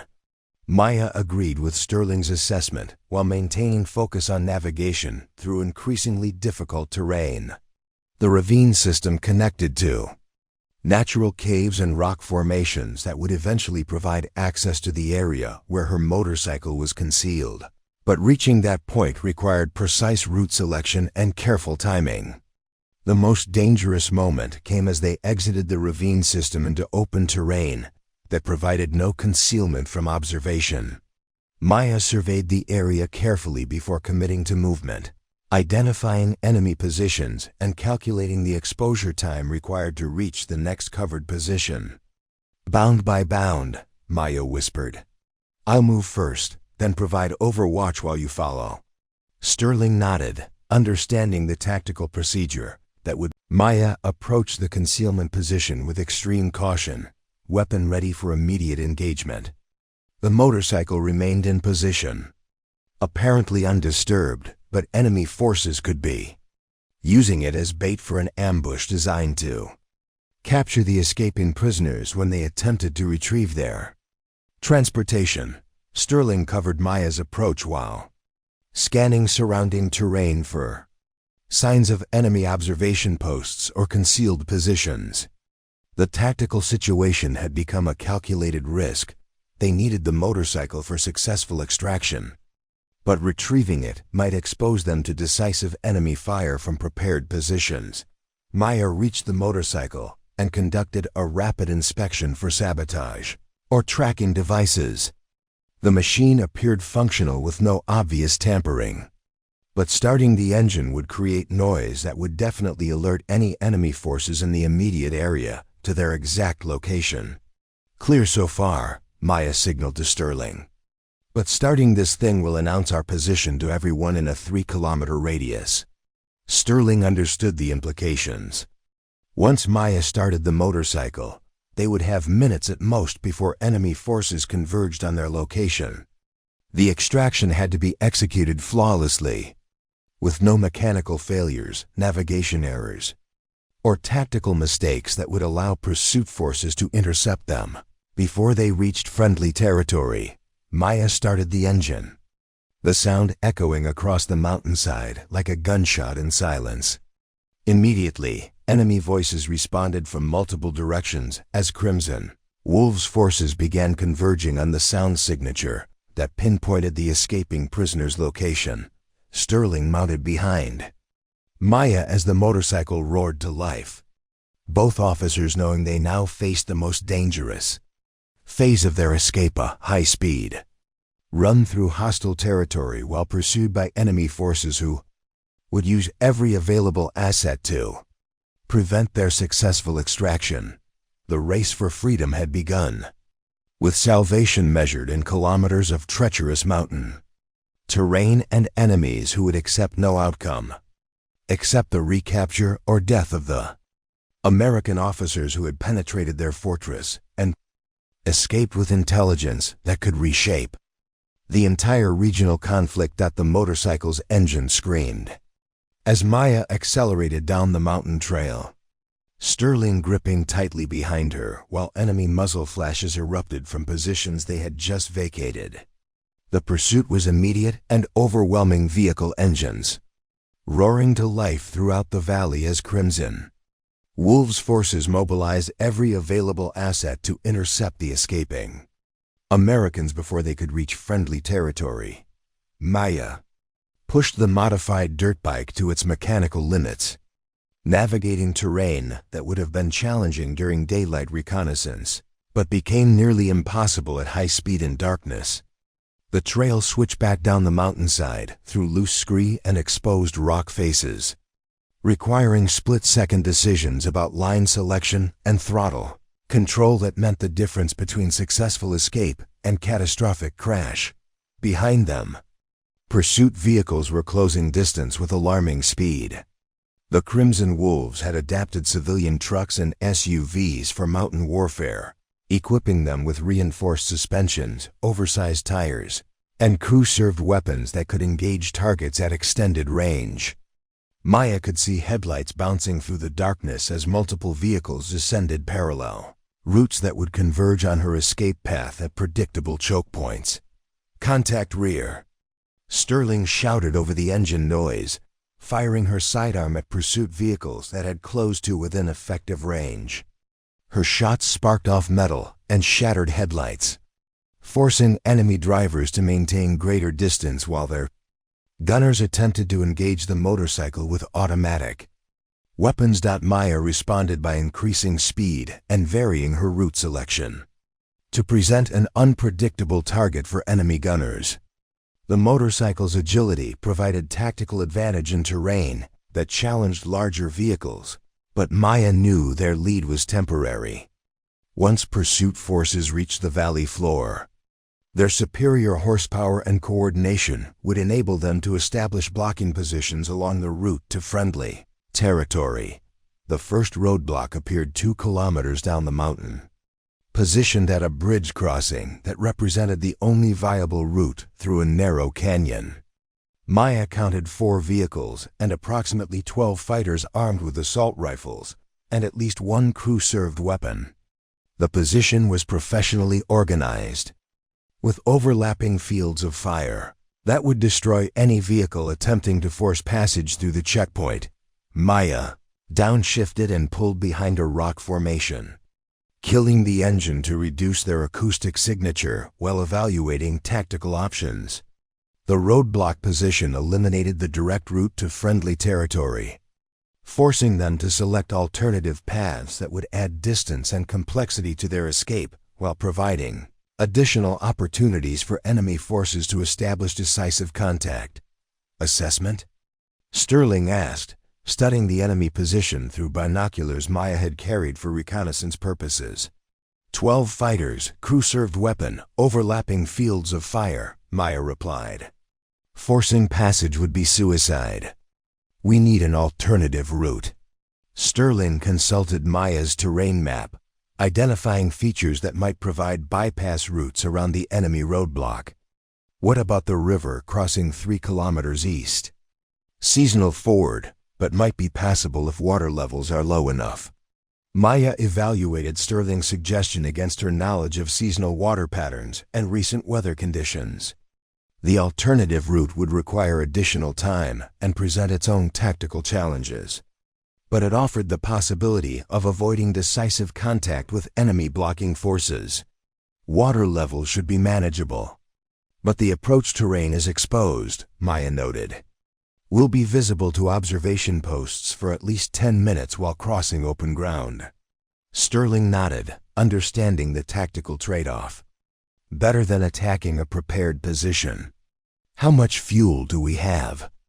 Maya checked the motorcycle's fuel gauge, calculating consumption rates against remaining distance to friendly territory. Enough for the extended route, but no reserve for tactical detours if we encounter additional roadblocks. The sound of approaching vehicles indicated pursuit forces were closing distance while Maya and Sterling evaluated their options. Enemy commanders were apparently coordinating pursuit and blocking operations with professional competence, using superior numbers and terrain knowledge to systematically eliminate escape routes. Maya restarted the motorcycle and headed east toward the river crossing, accepting the risks associated with extended route, while avoiding the certain death that would result from attacking the prepared roadblock position. Sterling maintained rear security, monitoring pursuit vehicles that continued to close distance, despite Maya's efforts to maintain separation through superior route selection. The river crossing appeared ahead, marked by terrain that opened into exposed flats, offering no concealment from observation. Maya studied the water level and current flow, confirming that the seasonal ford remained passable but would require careful navigation to avoid mechanical damage or loss of traction that would strand them in the middle of the crossing. Enemy vehicles appeared on the ridgeline behind them as Maya committed to the river crossing, their headlights illuminating the motorcycle as it entered the water. Automatic weapons fire erupted immediately, rounds splashing into the river around them as enemy gunners attempted to disable the motorcycle before it could reach the far bank. Maya gunned the engine, accepting wheel spin and loss of traction in exchange for maximum speed across the exposed crossing. Water sprayed around them as the motorcycle's wheels fought for purchase on the rocky riverbed, while enemy fire intensified from positions that provided excellent observation of their movement. Sterling returned fire with disciplined accuracy, forcing enemy gunners to seek cover and reducing the volume of fire directed at their position. Her tactical experience showed in target selection and ammunition conservation, recognizing that suppressive fire was more valuable than attempting precision shots from an unstable platform. The motorcycle reached the far bank as pursuit vehicles began their own descent toward the river crossing. Maya accelerated up the opposite slope, using terrain features to break visual contact with enemy forces while maintaining maximum speed toward friendly territory that remained 15 kilometers away through increasingly challenging terrain. The tactical situation was deteriorating rapidly. Radio intercepts indicated enemy forces were coordinating with forward observation posts to establish additional roadblocks along all routes leading to American positions. Maya's route selection options were being systematically eliminated by professional enemy response that demonstrated sophisticated understanding of escape and evasion principles. There, setting up multiple blocking positions, Sterling observed, monitoring enemy communications on frequencies Maya's reconnaissance operations had identified. Professional coordination, probably directed by someone with formal military training. Maya processed this intelligence while navigating terrain that required constant attention to mechanical and tactical factors. Enemy forces weren't simply pursuing, they were implementing a coordinated interdiction plan designed to channel escaping prisoners into predetermined kill zones where superior numbers and positioning would ensure decisive engagement. Breakthrough came when Maya recognized terrain features from previous reconnaissance operations in this area. Her detailed knowledge of smuggling routes and seasonal water sources provided access to alternative paths that wouldn't appear on official maps or standard navigation aids. These routes were used by local populations for legitimate travel but required specific knowledge to navigate safely. Maya shifted to a smuggling trail that paralleled the main road but remained concealed from casual observation. The route was more difficult and added distance, but it exploited gaps in enemy surveillance that resulted from their focus on conventional escape routes. Sterling understood Maya's tactical logic immediately. Local knowledge trumps superior numbers if they don't know the route exists. For the next 8 kilometers, Maya used intimate familiarity with terrain to maintain progress toward friendly territory while avoiding contact with enemy blocking forces. The smuggling route connected natural concealment features with seasonal paths that provided access through terrain enemy forces had dismissed as impassable for vehicle movement. Approach to friendly territory presented the final tactical challenge. American positions were protected by defensive barriers and interlocking fields of fire designed to prevent enemy infiltration. But these same defensive measures could prove fatal to friendly personnel approaching from unexpected directions during periods of heightened alert. Maya activated the satellite communication device as they reached a position 3 kilometers from Fort Titan's perimeter, transmitting authentication codes and extraction coordinates that would prevent friendly fire incidents during their approach to safety. Titan Base. This is Blackstone Actual, Maya transmitted. Successful hostage extraction, approaching from grid November Victor 487,295. Request immediate medical evacuation for injured personnel. The response was immediate and professional. Blackstone Actual, Titan Base confirms authentication. Medical assets deploying to your location. Maintain current position until escort arrives. Maya guided the motorcycle to a defensive position that provided concealment while offering good fields of fire if enemy pursuit forces attempted final interdiction of their extraction. But the tactical situation had shifted decisively. They were now within range of American artillery and air support that would deter enemy forces from attempting continued pursuit. Sterling slumped against Maya as adrenaline crash combined with accumulated injuries to overwhelm her remaining reserves. Mission accomplished, Captain. Outstanding work under impossible circumstances. Maya maintained security while monitoring for pursuit forces that never materialized. The Crimson Wolves had apparently recognized that continued pursuit would expose them to devastating response from American military assets. Choosing tactical withdrawal over futile attempts to recapture prisoners who had already reached effective sanctuary.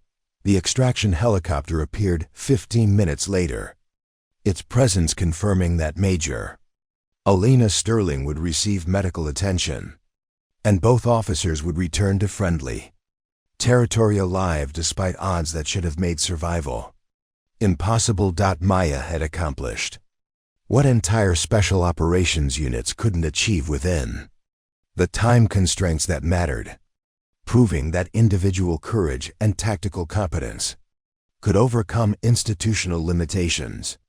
When moral obligation demanded action regardless of personal consequences, the medical evacuation helicopter touched down in a whirlwind of dust and rotor wash, its crew immediately moving to assist Sterling, while Maya provided security overwatch until they were safely aboard. During the flight back to Fort Titan, Maya watched Sterling receive emergency medical treatment that stabilized her injuries and confirmed what Maya had hoped. Despite the torture and interrogation, Sterling would make a full recovery without permanent physical damage. The initial debriefing took place in the base medical facility while Sterling underwent comprehensive examination and treatment. Colonel Webb arrived within an hour, his expression mixing relief at Sterling's successful rescue with barely contained fury at Maya's unauthorized actions. The conversation was brief and professional, with Webb making it clear that Maya's mission success didn't eliminate the serious regulatory violations that would require formal investigation. Captain Blackstone, Webb began, his voice carrying the weight of command responsibility and institutional liability. You conducted an unauthorized military operation in violation of direct orders, chain of command protocols, and approximately 40 separate regulations governing special operations activities. Maya stood at attention, accepting the rebuke she had anticipated since making the decision to act independently. "Yes, sir. I accept full responsibility for my actions and request that no other personnel be held accountable for failing to prevent my unauthorized mission." Webb studied her for a long moment, processing the tactical reality that Maya's violation of regulations had achieved what authorized forces couldn't accomplish within the time constraints that mattered. "Your operation resulted in 0 friendly casualties, successful hostage extraction, and elimination of approximately 20 enemy combatants. It also demonstrated capabilities that Special Operations Command didn't know existed within conventional units." The formal investigation began the following day and continued for 2 weeks, with Maya subjected to detailed questioning about her planning process, equipment acquisition, tactical execution, and decision-making under extreme stress. Investigators reviewed every aspect of her unauthorized mission, analyzing drone footage that had captured portions of her assault on the Serpent's Den and interviewing personnel who had unknowingly supported her preparation activities. Sterling provided crucial testimony once her medical condition permitted formal interviews. Her account of the rescue operation emphasized Maya's professional competence, tactical precision, and the impossibility of conventional rescue within the enemy's execution timeline.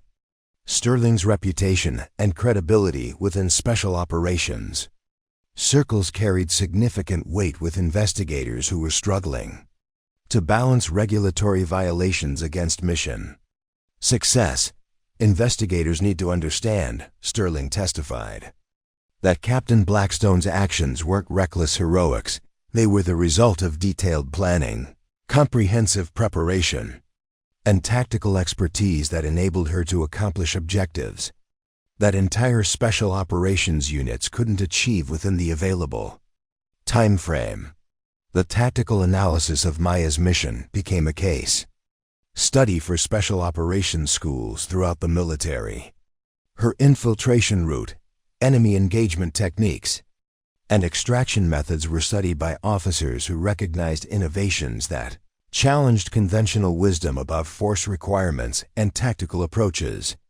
Maya's demonstration that individual operators with appropriate knowledge and preparation could succeed where larger forces failed reshaped. Thinking about operational planning and resource allocation, but institutional response remained complicated by regulatory considerations that transcended tactical success. Military regulations existed to prevent unauthorized actions that could result in diplomatic incidents, operational security compromises, or unnecessary casualties. Maya's violation of these constraints, regardless of outcome, represented a challenge to command authority that couldn't be ignored without undermining institutional discipline. General Patricia Stone, the commanding general for special operations in the region, arrived to personally oversee the investigation's conclusion. Her review of the case file revealed tactical capabilities that suggested Maya possessed potential for roles that conventional military assignments couldn't fully utilize. "Captain Blackstone," General Stone said during their final interview, "your unauthorized mission was tactically brilliant, professionally executed, and completely unacceptable from a regulatory standpoint. You violated direct orders, ignored chain of command, and conducted military operations without authorization." Maya maintained her position of accepting responsibility while defending the moral basis for her actions. "General, I understood the regulatory violations, but couldn't reconcile following orders with watching Major Sterling die when I possessed the capability to attempt rescue." Stone nodded, acknowledging the ethical complexity that made Maya's case different from typical disciplinary issues. "Your tactical competence is exceptional, but military effectiveness requires institutional discipline. We can't have officers making independent decisions about when regulations apply and when they can be ignored." The resolution surprised everyone involved. Rather than court-martial or administrative punishment, Maya was promoted to major and transferred to a classified special operations unit that conducted missions existing outside normal regulatory frameworks. Her demonstrated capability for independent operation under extreme stress matched requirements for roles that officially didn't exist within conventional military structures. Major Blackstone. General Stone explained during the promotion ceremony, "Your new assignment involves operations that require exactly the kind of independent judgment and tactical innovation you demonstrated during Major Sterling's rescue. You'll be working with personnel who understand that sometimes mission requirements transcend institutional constraints."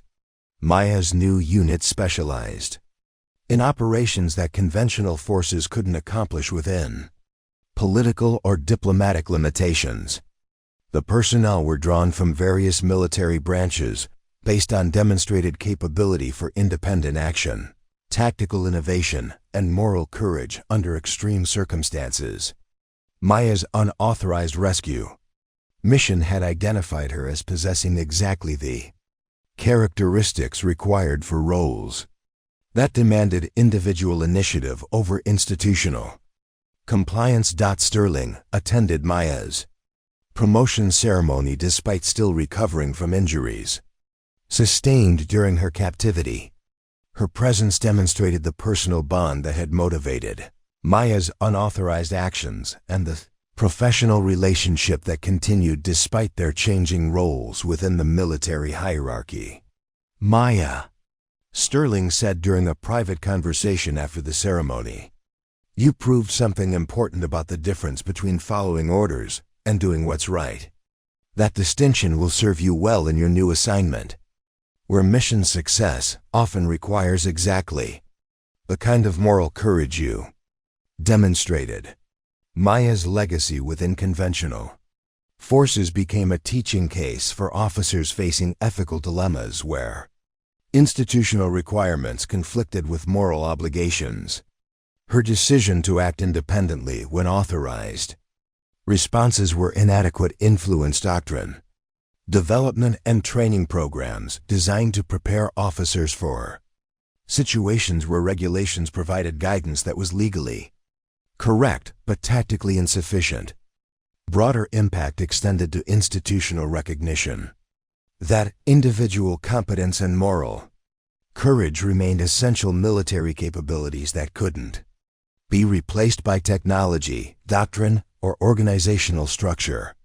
Maya's demonstration that one properly motivated and prepared operator could accomplish objectives beyond the reach of larger forces influenced resource allocation and training priorities throughout special operations communities. Years later, when Maya had advanced to senior leadership roles within classified organizations, young officers often asked about her decision to conduct unauthorized operations despite obvious career risks. Her response remained consistent and reflected understanding gained through experience in roles where conventional thinking proved inadequate to mission requirements. Military service ultimately requires individual moral courage to do what's right when institutional pressures encourage inaction, Maya would explain. Regulations and doctrine provide essential guidance, but they can't replace personal responsibility for outcomes that matter more than career advancement or regulatory compliance. Maya's rescue of Major Sterling became more than a tactical success. It represented proof that individual determination could overcome seemingly impossible obstacles when moral obligation demanded action regardless of personal consequences.